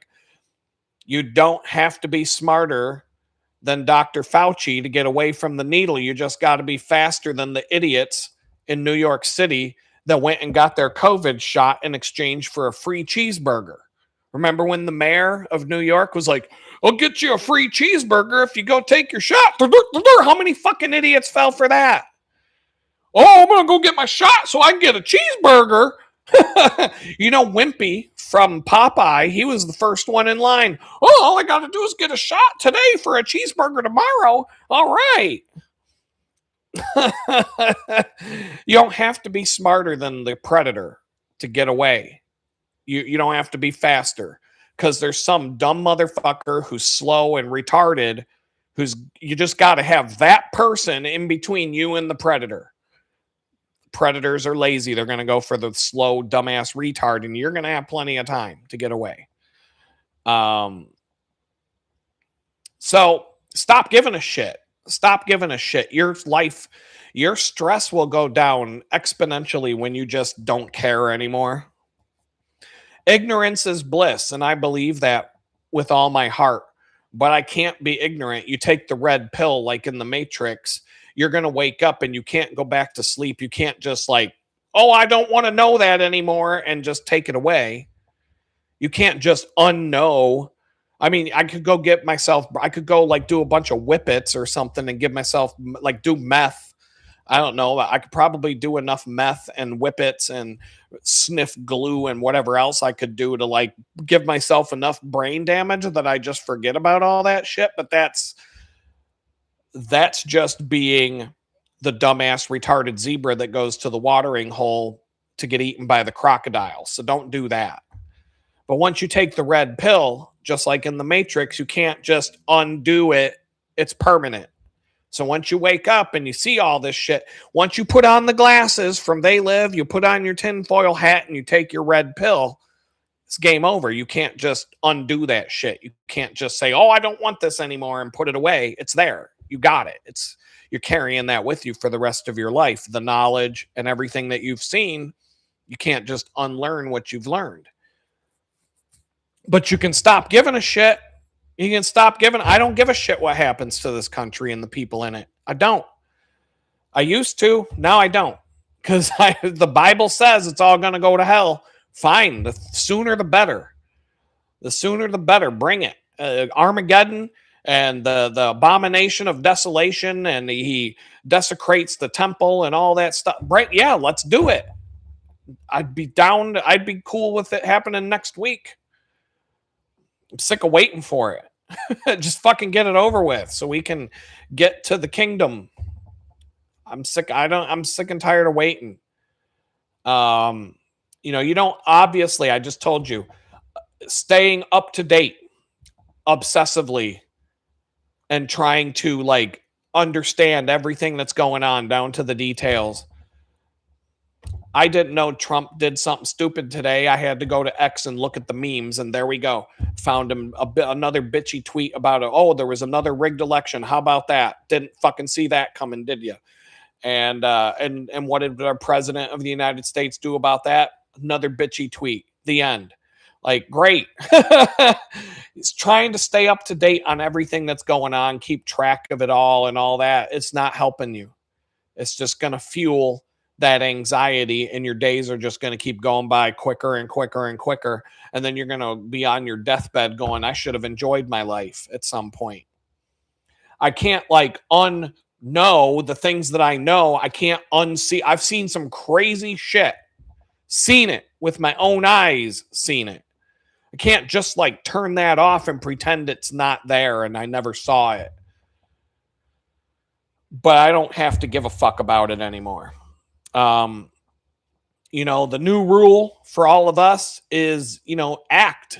If there's something you can do and there's a tangible way to help or do something. I reached out to a charity that gives homeless people bicycles a few weeks ago, and I never heard back. Probably, who knows? They Googled my name. They're like, oh, he's a piece of shit, convicted felon, whatever. We don't want anything to do with him. I get a lot of that. When I reach out to people that I could help or that I would like to be involved with, that would be like, even be in alignment with what happened to me and whatnot. And people are just like, fuck him. He's a piece of shit. He went to prison for 2 years for a Twitter post. He's a convicted felon. We don't want anything to do with someone like you. So I'll have that for the rest of my life, because all you got to do is type my name into Google and you're going to get 6,000 fucking Google results about it. So, I'll do what I can. Like I can, I have a car. I have a bicycle rack. I have a workshop. You see it right behind me over here. I can't, the mirror image right there, that my workbench. I've got a stand. I can fix bicycles. So if I want to go fix up some bicycles and find a random homeless guy and be like, here you go, dude, here's a bike. If you go and trade it for a bag of rocks, it ain't on me. But here's a bike if you want to get around town. I mean, you can get to your crack dealer in half the speed, half the time. But if I wanted to fix up some bikes and give them to the homeless, I could start doing that on my own. I thought maybe helping out a charity to do it would be a little bit better, because they actually have a program where they actually hook people up with the right size bike, give them helmets, locks, all the things that they need, some basic tools, tire repair kits and things like that, so that you're not just sending someone out with a new bike and then they get a flat tire and fuck it, guess I'll just trade it for a bag of crack. Go back to being homeless with no bike. At least give them a chance. You know what I mean? But I haven't heard anything back. And maybe I will, maybe I won't. Maybe I should be more proactive and reach out again. I could do that. But do what you can. Do what you can. That's the point. If there's something you can do to fix something in this world, do it. If you can, just don't worry about what's going on in Washington, D.C. with all these fucking douchebags and cocksuckers and child molesters and whatever the fuck they are. Do what you can in your neighborhood. Make friends. Do something good for help an old lady cross the street, carry her groceries up the stairs, or, do something nice for somebody that you can. Help somebody that needs help. And if you're in a position to help, that would be a hell of a lot better than trying to spend all your time to fix the problems with this fucked up world. And just let go of what you can't control. Just let it go. Release it. That's what they call it. That's what the Namaste yoga crowd would call releasing it to the universe. Just let it go. I just call it don't give a fuck anymore. And take care of yourself. Go outside, get that sunshine. That did a wonder for me. I was getting a little cooped up here in the winter, and I was starting to kind of mentally, I was starting to drop a little bit during the dark months of the winter, because temperature is really not that bad in Houston. And I was just like, what's your excuse, dude? The sun's out. It's 70 degrees. Go for a freaking walk. And I discovered there's a park at the end of my street that I've always known was there, but I could go on a 7-mile hike, mostly 5 miles of it in the park, 2 miles of it getting to and from the park. And I've been doing that. Now, granted, I got a brand new pair of hiking boots thanks to one of the great channel members, who threw some money in the digital chicken bucket. If you look at if you go to the pinned comment in the chat, links.litgood.com, You can check everything out there that I'm up to on the side. And if you want to help out the channel, and you want to help me a little something something to grow, that's how you do it. Um, Somebody bought me hiking boots, freaking hiking boots, good ones, Keen Duran twos. I had enough to get the inserts and everything for them. And I have not yet gone on a hike, but the boots are right there. They're ready to rock. They're the custom insoles, all of it's done. And I did wear them around the house for a whole day. They felt amazing. We've had a lot of rain lately, and the weather's been a little off here. And I'm trying to focus more on trying to get some work done, client work, projects, just all kinds of things. That's what that Rise and Grind video series is about that I keep posting videos on. There's 4 new ones up there I just put live today for the channel members. 2 of them will be live for the peasants tomorrow. And then the next 2 will be live for the peasants in 2 days. And there's 2 more in the queue sitting there right now. I just have to put title, description, tags, thumbnail image, a couple other things, metadata, queue it up, do all the configuration and crap in YouTube Studio, and then make it go live. Highly doubt it'll be done tonight, but probably tomorrow. So, and I'll probably shoot another video at some point tomorrow or Friday, depending on how I do have a job interview tomorrow. That's more like an informal thing with a recruiter, just to have a. I'm gonna have to shave. Probably have to do that. I'm probably have to get up early, shave, get ready for that, so I don't look scruffy. And we'll just see how that goes. It may turn into something. Who knows? Just she's English. She's American. It's not one of these tech recruiters from India that I can't understand. She left me a message on the voicemail today, and I'm like, oh, her name is Barbara, and she speaks English, and she sounds like she knows what she's talking about. So I called her back. We talked for a bit. And I said, look, you're probably going to have 100 portfolios from motion graphics and video people to show your client. Yes, I can do all that stuff. No, I can't put a portfolio together by tomorrow. So, no hard feelings. But she said she had other things that she needed to find people for. So I'm probably just going to come out and tell her tomorrow that, like, look, I don't want to waste anybody's time, but I'm a piece of shit convicted felon who can't get a job at Burger King anymore, even though I've got 30 years of user experience design under my belt, just so that, like, let's just set the expectations low.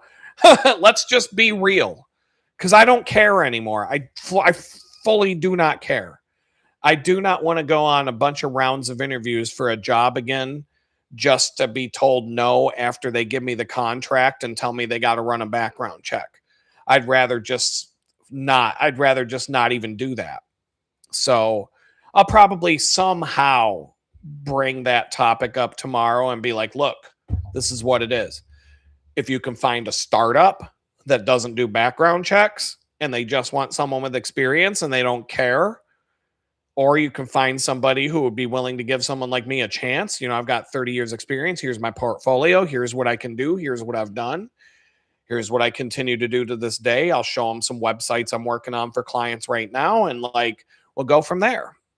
But I'm done. I'm done trying. I've already been shot down 4 times for 6-figure jobs after getting to the finish line and getting the job offer. And then they find out, and then they're like, oh, fuck you. We shouldn't have never interviewed you in the first place, you fucking piece of shit criminal. So, forget it. I don't even want to go through that process again. It's a waste of my time. So let's see. Don't, act if there's something real that you can do. Release what can't be controlled. Like I just said, I don't care anymore about the job search. If Jesus wants me to go get a job, he'll give me one. Take time to go outside. Take care of yourself. Go to the gym. If you can't afford to go to the gym or you don't want to deal, I hate dealing with the hassle of the gym. I think they finally opened up the hot tub again. I haven't gone all week, so I'll find out tomorrow. Been But anyway, if you can help it, put your phone down, get off social media, take time to walk away from your phone and not pay attention to it. I mean, I got to go camping. I know I keep talking about wanting to go down to Galveston Island and sit on the beach in front of a campfire for a few days and just tune the world out. That's coming. I don't know when, but I'm definitely doing it. I don't feel like I can I don't trust my car, even though I don't have a reason not to trust my car. Just I had that one bad experience with my car and now I don't trust it, even though the car's been fine ever since I got it fixed. Um, I do have to get an emissions inspection by the end of this month and an oil change. So maybe when I want to find a different mechanic too. I don't trust any mechanics yet. So the ones that fixed my car, I kind of trust them, but they seem like they're doing it's chaos over. I kind of there's this other guy that I have my radar on who works on German cars, and he's a small shop and he only works on German cars. And he gave me a good price when I was looking to get my car fixed, but I ended up taking it somewhere else. He was only $100 more in the estimate. So I might just go to him and get an oil change and the inspection done and see if he tries to screw me. And if it goes smooth, then I'll be like, okay, next time I need something done, I need some brakes, I'll go see you. Something else, I'll go see that guy, whatever. So yeah, wouldn't that be funny? We'll all be references for you. Hey, we may as well do that. I'll be references for all of you too. That's the best. Oh, we talked about this last week, though. They're doing back channel. They're going to find all your old bosses and coworkers without your permission and behind your back now. But go camping. Go out to the woods. Go someplace where your cell phone don't work. Don't be like my daughter. I took my daughter on a camping trip when she was like, I don't know, 16, and she was like standing on a tree trunk with her cell phone up in the air, stomping her feet and getting all fucking mad because she was just trying to get one bar. And I'm like, kid, you're going to have to go on like a 30-mile hike that way before you're even going to get one bar. But, knock yourself out. I guess you should have put some Spotify songs on offline mode before we came out to the woods, huh? Or you could just enjoy nature and campfire and eating good food and listening to some good music for once and going on some hikes and checking some stuff out and just, chill for 3 days. Keep your eyes off your phone. Because, I mean, is it, oh no, you're going to miss that text message about Sabrina Carpenter's dress at Coachella. And, oh, damn. If I would have known that text was coming in, I would have told you can stay home for the weekend, kid. But the point is having all this anxiety about all these things. If your whole day is consumed with, like, you get on X, I can go on LinkedIn and I last about 10 seconds and I got to shut it off. I am going to turn my LinkedIn account into a troll account. I've already got posts. I just need time. I'm actually going to use Buffer to do it. I got to sign up for a Buffer account for LinkedIn and X, and I'm going to use it so that I can schedule stuff in advance and have it on a timer. So when I get a month's worth of troll rage bait LinkedIn posts, being a LinkedIn troll, I've already there's role models on there for me to follow in the footsteps of for it, but I'm going to do it so that I don't have to do it every day. That I like once a month, I spend like 4 to 6 hours queuing up a month's worth of posts and then just let the machine fire them off. And whatever happens, happens. The book, I think he sold 33 copies so far. He actually got on a bestseller list on Amazon. Now, those are the Amazon sales. Now, we had the book printed at a local printer and it's on Amazon. In fact, I'll send you a link to Amazon. I don't even have, I'll do it and I don't even have the referral account. Here, I'll pop up. I can show you what I'm doing. Let me just pull up a website because I haven't launched this yet and I'll show you why. Pull this up. So you can see what I'm up to. Like you can see I'm actually doing work. Um, so this is his website, and this is the new homepage banner for the book that's supposed to go live. And then this is the rest of his homepage. But you'll see if I shrink the window down at some point, it just starts to break, like the buttons don't line up right and stuff. And so I got to make this fit on a cell phone screen. So I got all these book pages done to where they look good on a desktop computer, but so here's the page that talks about the book.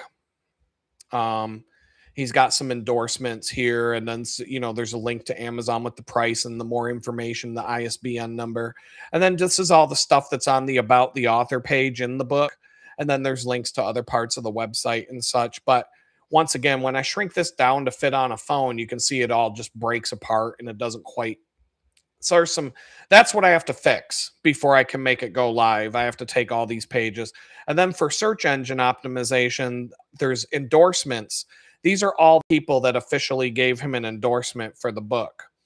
And it's a pretty long page. And these are there's some pretty well-known people here. There's Michelin Nader. She's a fairly well-known author. This is a documentary filmmaker, Drew Scott Perlman. David Enger, he's the CEO and president of the Ralph Wilson Foundation, which is, the Buffalo Bills charitable foundation. Mayor of Jamestown, New York. This pretty well-known cardiologist. This guy up here, Ralph Walton, he's a well-known psychiatrist. This guy is a co-founder of this place called the Robert H. Jackson Center. This guy's connected. He's got a lot of friends, and they all love his book. And so, CEO of a federal credit union, Chris Merchant, that's Natalie Merchant's brother from 10,000 Maniacs. He's got one of the members of the band. And then we've got some race car drivers, dirt track racers, Boom Briggs, who's a fairly well-known, Chubb Frank, and some other race car drivers. And then there's John Lobb, another race car driver. This guy, Pat Dunn, Olympic hockey player and a professional hockey veteran. So he's got a lot of these endorsements, but once again, shrink the thing down to fit on a phone screen. And you can see I've got some work still to be done. So that's where I'm at with the website. I basically need about a day or two to get that done. But when you go to Amazon, here's the book, and I'll just put the link here in the chat. I could put my affiliate with it so I get a little bonus, but if anybody wants to buy it, it's there. I might just give away some copies to people here on the channel. We're going to put up a Kindle version ebook, PDF-based ebook. He wants to do an audio book of it.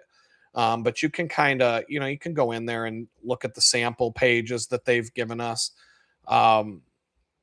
There's a few little problems with the printed book. But overall, it came out pretty good. The design is pretty nice. I just need to make some tweaks if we do another print run. And we have to change some things at the local the local printing company. They look nicer than what you get from Amazon. But they're not bad. I have samples of both here at my house. But the ones that we had printed locally, the binding isn't as good. And there's some problems with the bindings, with the paperback glue that we used. And I think it has to do with the paper stock that we chose for the inside and the cover of the book and some other things. But these are all I said to my guy, he's not too upset. I said, look, how many rocket ships did Elon Musk have to blow up before he got one to go to outer space? He was down to his last rocket ship. He couldn't afford another one, So sometimes a little bit of trial and error is not a big deal, but there's no problems that would make people go, oh, what a crappy book. So it came out good and I'm happy overall with it, but being a perfectionist that I am, there's things I want to fix. So we do have the opportunity to do that, but the website needs to be done first. And so this is where his website is right now. That's what the homepage looks like right now. So that new homepage, that's going to look a lot nicer, being the first thing that you see when you get to his website. And then, if you want to check out a lot of his videos, we've got a lot of his best YouTube videos here on this page. And so there's just a few more things. I haven't really been sharing this out a lot because there's a few pages of this thing needs a little bit more work. There's pages of content that go with that. And then there's some other things that we need to do a little bit more with before I feel like everything is complete here. And that book got in the way of getting these things done. Um, but you got your basic contact form and whatnot. But like when it comes down to like, what does it look like on a phone? When I shrink this page down to the width of what you would see on a phone, everything lines up, everything stacks properly. You can go down to 320 pixels wide and everything looks good. And then when you shrink, when you blow it up, it'll go from being a single column to two columns as you increase the width of the page. And so there's just a lot of extra code I got to write on those 3 pages to get this to look properly. But it'll format, when you shrink down to a phone, everything's still readable, everything still looks nice, and everything still flows the way it's supposed to, and all the way down to the smallest iPhone that they make. And so that's what I'm doing for him. And we're almost there. I've had to do a few other things this week, but yeah, he feels good about it. He's all happy, and like I'm happy that I get to move forward with the website and doing things to the YouTube channel and other stuff. And I had to take a couple of days this week to do um I made my own accounting software in a tool called Notion. Notion is a note-taking app, but it allows you to build databases. And the best, if you know anything about databases, Microsoft Access would be like the closest thing to this. And so I modeled my own accounting system after Quicken, after YNAB, after Microsoft Money and all of that stuff. And I made it as close as I could to something like that. And I've been using it since April 1st of 2024 when I came home from prison, technically like April 5th or whatever, but the first transactions are April 2nd. So I know exactly what I used my prison debit card that they give you when you leave prison. I know I went to Subway. I know I had to use it to get a couple of train tickets. I know I went to Starbucks a couple of times while I was waiting for a bus. and then I know that I used it to buy a domain name. When I got back home from prison, I still had like $20.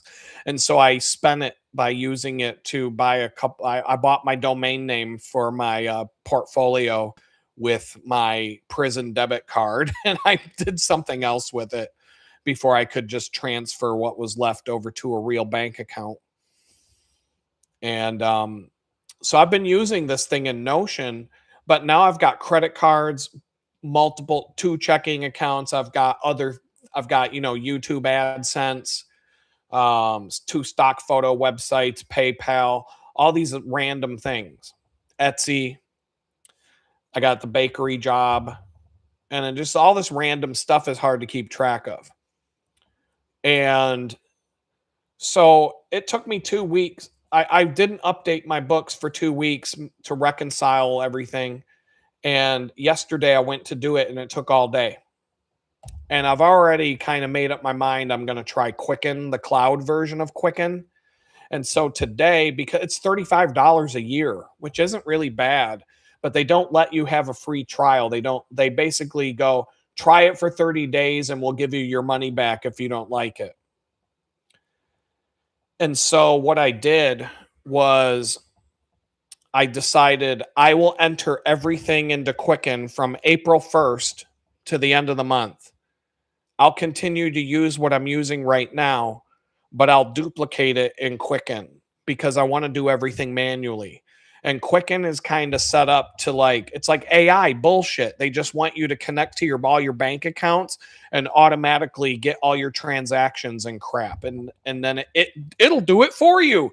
No, that's the whole fucking point. You're not supposed to do that with AI. And it's one thing if, okay, so if I had a business that ran credit cards every day and I had a Square account and I was running 500 transactions a day, like I had a restaurant or something like that. Would I want to sit there and manually enter all this shit into an accounting tool? No. There comes a time where you can import your transactions into your bookkeeping software and hope for the best. Like nobody got time to enter 500 credit card transactions and cash transactions a day into a database, into an accounting tool manually like Quicken. Okay, I get that. That's where you want to like import stuff. But for like your personal checking account and all that stuff, if you're just like connecting Quicken to that and having Quicken do it all for you, then why the fuck would you even bother doing that? Just go to your bank account and look at your statement because that's all you're doing at that point. But if you want to actually keep track of stuff and know what the hell's going on and categorize it correctly and actually like check and actually catch fraudulent transactions or find out if you're being ripped off by something or actually see that something that used to cost this much now costs that much because the bill gets paid automatically and you wouldn't have noticed it otherwise, those kinds of things, do it manually. And so I decided to set up Quicken today because I got all caught up on everything yesterday. And so I just started entering. I took one account and I went to April 1st. Here's my starting balance. And I just started plugging in transactions. And I already ran into like situations where I almost went to Quicken and got my refund 15 minutes into it because I ran into a brick wall somewhere and I didn't think I'd be able to get past it. And I got angry and I'm like, well, fuck this. I can't do that. If I can't do this basic thing, transfer from one account to another. It's a transfer. That's a basic thing in an accounting tool. And I could not figure out how to do it. Google Gemini told me how to do it and actually gave me good instructions on how to do it. And then I was like, okay, I'm past that roadblock. And then I came up on some other glitches. There are some bugs. I've already come up with a few bugs that are actual bugs in the software. But the one that's an actual bug, you hit the refresh button on your web browser and it fixes it refreshes the page and the bug goes away. So I can live with that. It's not something it's going to be. There's more bugs in Notion than there are in Quicken right now. So I'm going to enter everything for the month of April. And as long as it's all lines up, everything matches, everything's reconciled, everything's kosher, I'm just going to quit using Notion on April 30th and start with Quicken only on May 1st.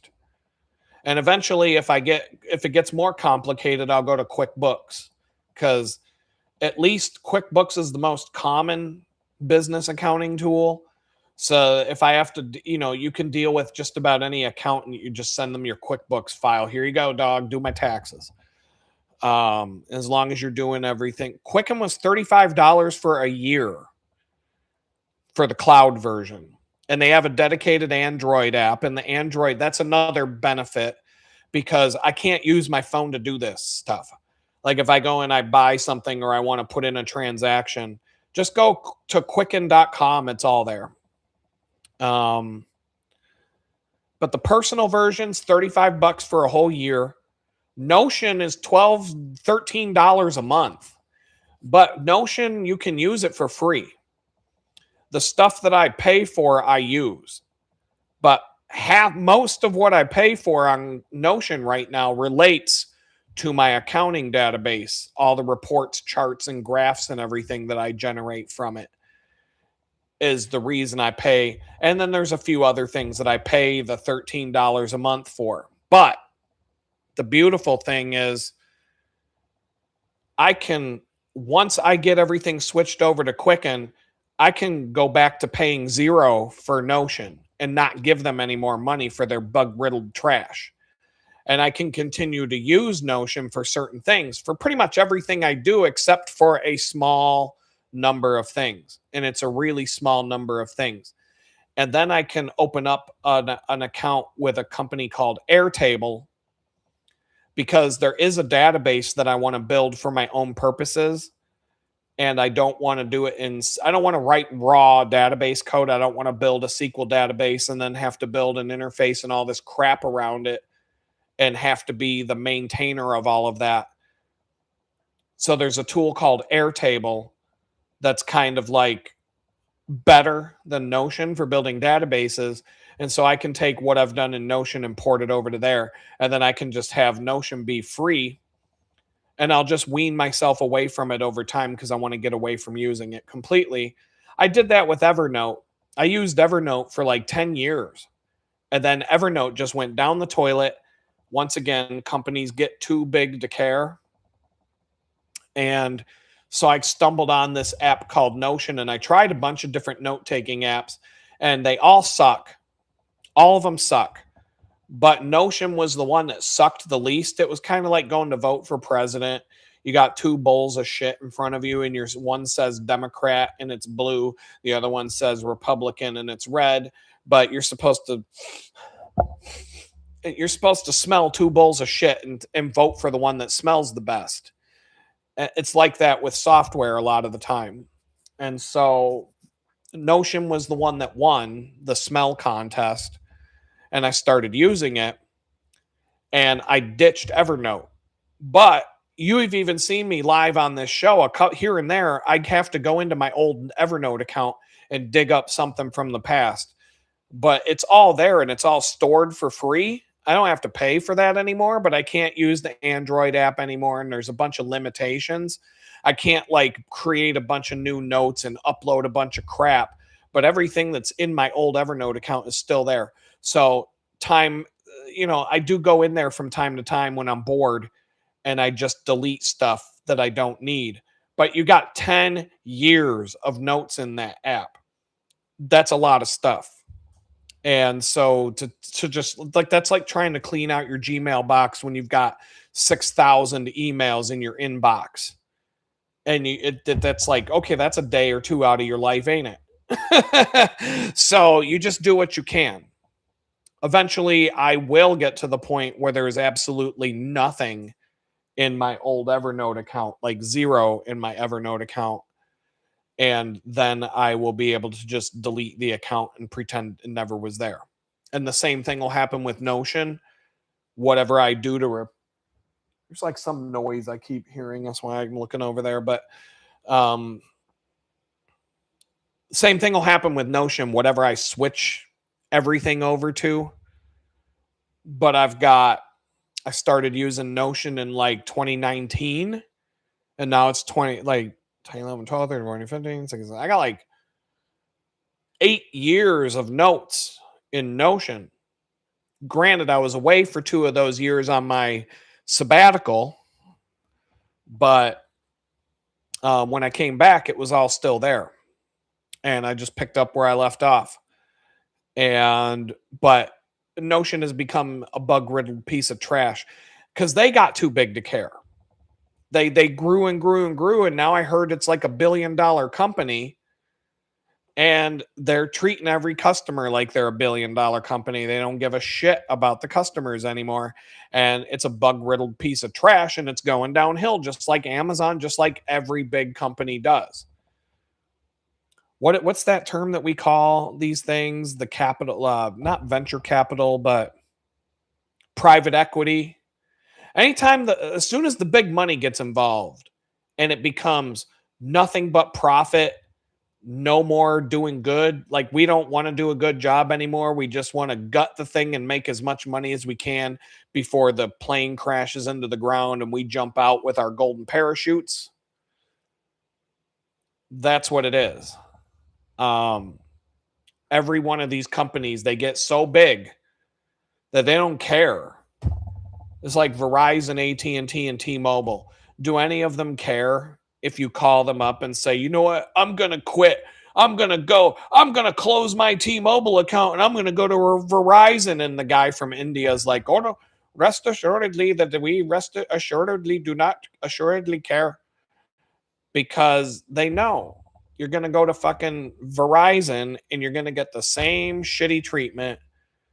And when you call tech support, Ranjit's going to be right there being like, oh, thank you for calling AT&T. Well, I thought you worked for T-Mobile. I do work for T-Mobile.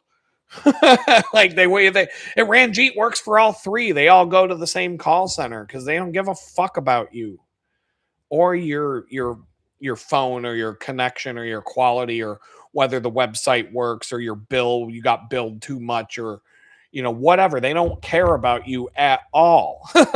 They do not care. They don't care if you leave and go to another company because they all have like an agreement, like a cartel, like the light bulb cartel back in the day, where all the light bulb companies agreed to stop competing with each other to make the best light bulb. And they all agreed to make a shitty light bulb.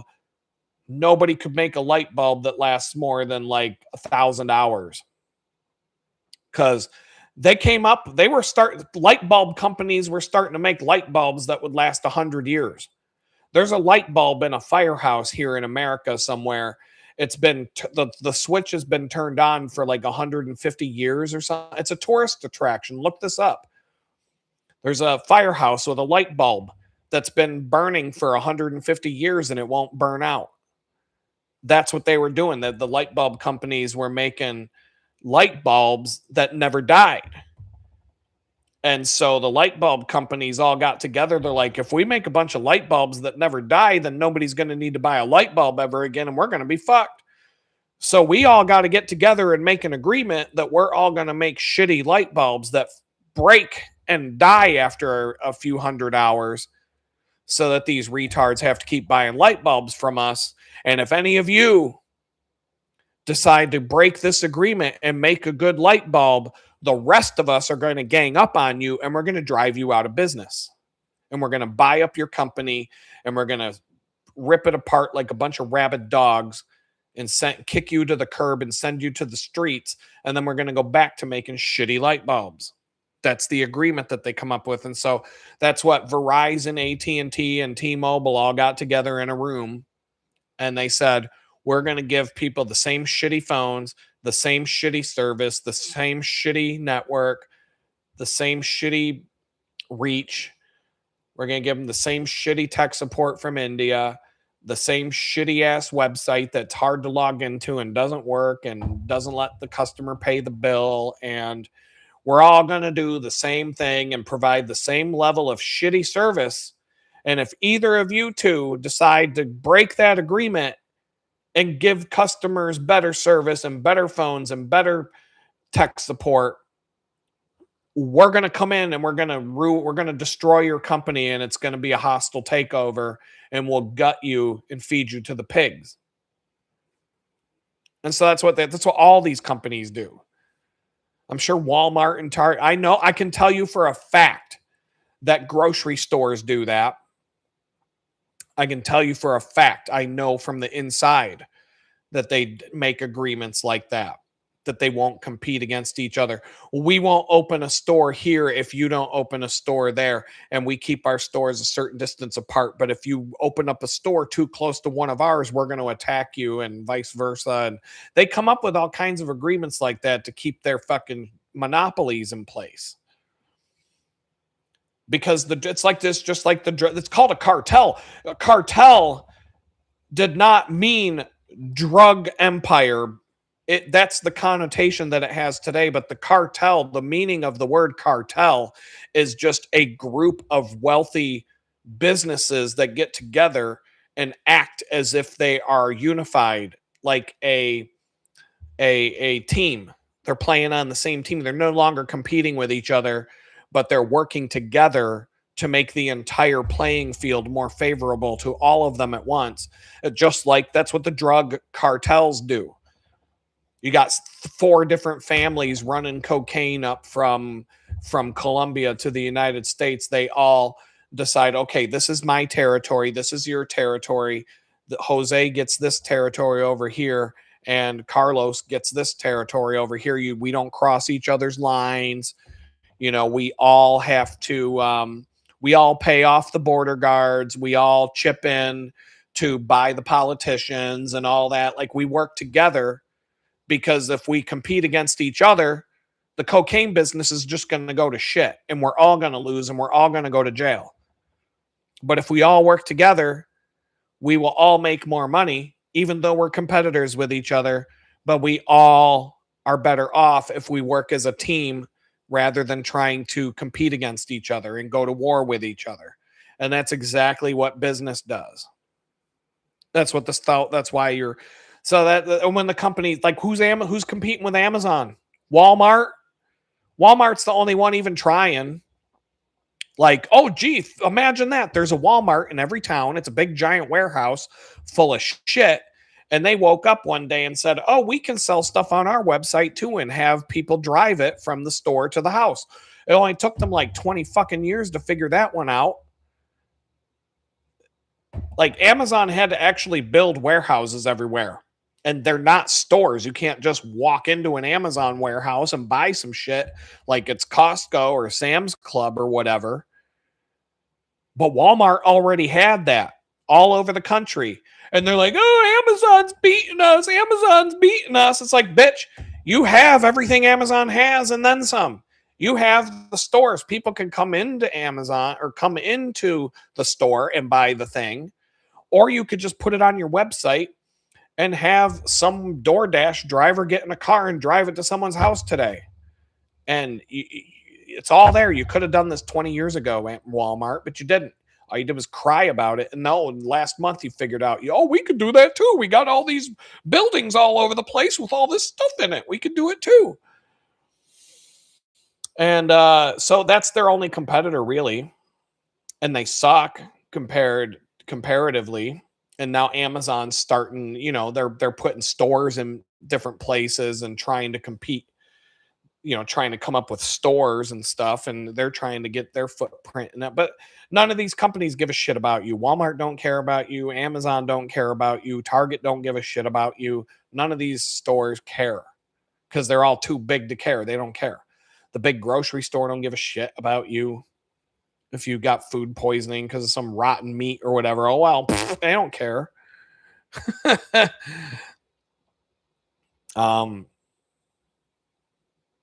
So I don't know. I could go on and on about, we kind of didn't stick with the topic tonight about the time warp. I'm just going to scan through where I'm at in the notes here and just kind of put like a little divider so that I know where we left off. But I don't think there's really a whole lot. I think it's just a lot of notes about the same thing over and over again.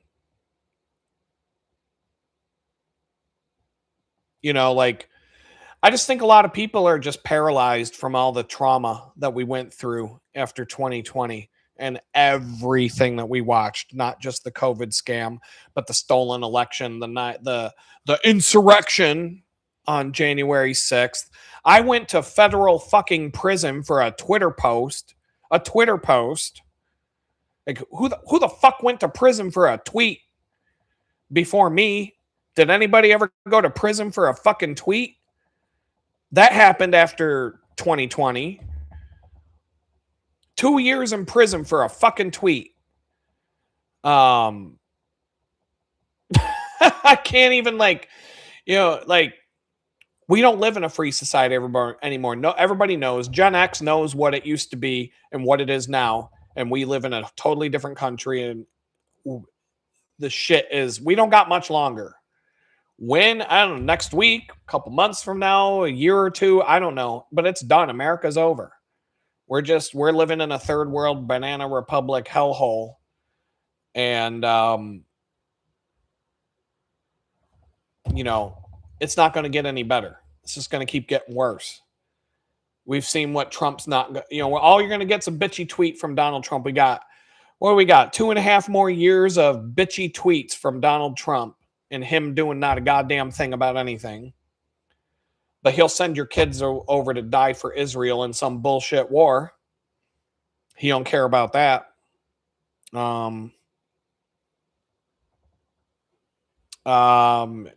It's just that's where we're at. How many people had their business thrown in the toilet? I know a lot of business owners who were traumatized from 2020 who still have not recovered from that. Like, because how could you be a small business owner in 2020, have the government show up to town and tell you, fuck you, go home.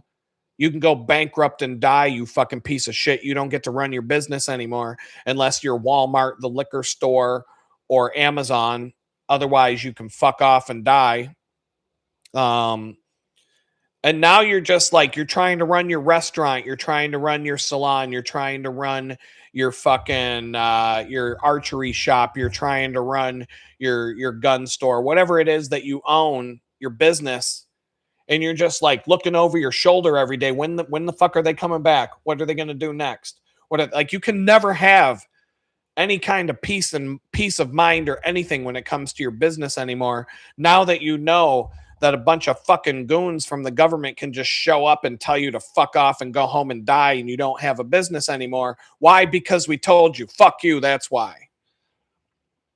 And so I've seen it. I've seen people, they just can't focus on their business. They can't focus anymore. They can't function like they used to.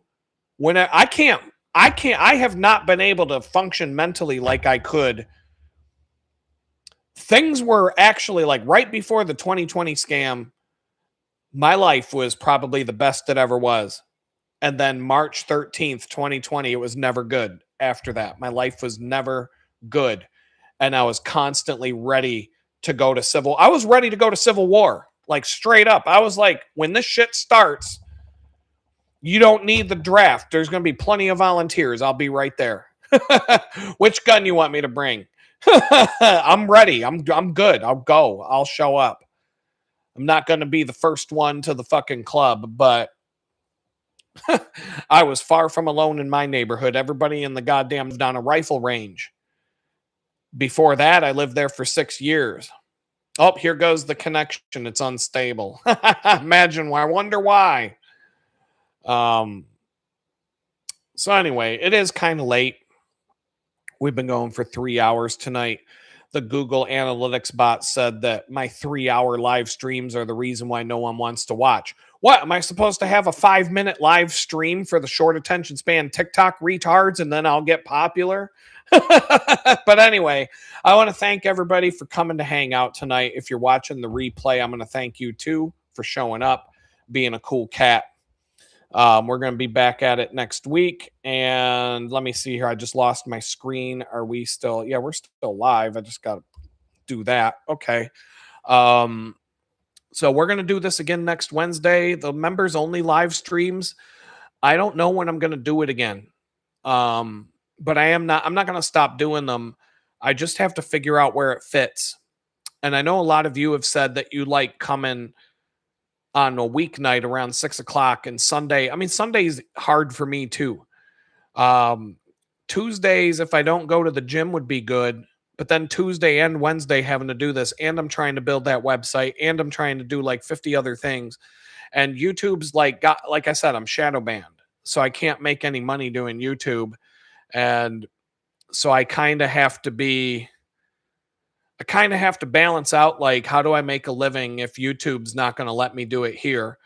But I don't want to stop doing this. But, like I said, I'm in a freaking creator boot camp with YouTube, and there's people who have 500,000 subscribers who get 20,000 people at a time watching them play a fucking video game. Yeah, I'll show up and do a live stream and we get like 10 people watching. So, you know what I mean? Like, what am I going to do? Should I stop talking and just go out and get an Xbox and be like, fuck y'all, I'm playing Grand Theft Auto now. Maybe I'll play some Forza Motorsport. Maybe I'll play some what do you call it? Halo. I'm really not a big fan of Call of Duty, but if I could whatever, whatever. For the members, every video that I post, I'm going to let you all watch it for no ads for a couple of days cuz nothing I'm putting up there is time sensitive. It doesn't matter if the peasants have to wait a few days till it goes live. And they can watch it with the ads or whatnot. That's cool, you know. You can hit that skip button. Yeah, I'm telling you how to skip the ads. Get the Brave browser with uBlock Origin, and like what other plugins do I use? I'll just show you, or I'll tell you what plug, because Google and YouTube are trying to block all of the plugins. In fact, I have uBlock Origin turned off. Okay, I have an app called Autoplay Stopper plugged into Brave on the desktop that makes videos on YouTube not automatically play because they love to do that. Now I was using uBlock Origin and I have the light and the full version installed, but YouTube has done a bunch of crap too. Like they've got ad blockers. So like you got to have an ad blocker. And it's like it's a war of attrition between the ad blockers and YouTube. But I turned off because uBlock Origin was making it so I go to a YouTube video and I just get a beach ball spinning for 15 minutes and the video would never play. And then YouTube sticks a message in the corner. Having trouble? You should disable your ad blocker because they're playing their games. But the Brave browser has built-in ad blocking stuff. And if you have shields up and you go to YouTube, I'm still not seeing any ads. And I get the beach ball for maybe 3 to 5 seconds at most when I go to a YouTube video now. But they have actively blocked uBlock Origin and Chrome. Google has made it so Chrome, you can't even install a fucking ad blocker plugin to Chrome anymore. They're blocking the plugins. So you have to go to Brave or Firefox or one of the open browsers. And the funny thing is Brave is built on Chromium. It's basically Chrome with extra stuff layered on top of it. But you can still install all the Chrome extensions to Brave. But you got to play around with it. But I can go watch a live stream. I ain't got to watch no ads. As long as I'm on my MacBook, I ain't got to watch an ad at all. It does a good job. But if I'm on my Fire Stick or if I'm on the phone, there's nothing I can do to block it. So keep that in mind. I'm putting up the videos with the ads, but I'm the one telling you how to block those ads. And I'm still going to get mine. So don't worry about it. And but that's also why I'm shadow banned, because YouTube's bot's going, oh, that's how he's going to be. We'll see how many views you get on your live stream, buddy. And I'll be stuck with 1,220 subscribers 6 months from now. So with that, thank you all for coming. Thank you for being one of the 1,220. There's more of us. I've got 1,220 subscribers, yet there's probably not even 1,000 billionaire child molesting pedophiles in charge. So we already outnumber this club right here. We already outnumber the Kid Diddler Club in Washington, D.C. Right here. We got more numbers here than they have. So keep that in mind. Food for thought. I don't know what I'm going to talk about next week. We'll figure it out when next week comes around. And talk to y'all later. And I'm out.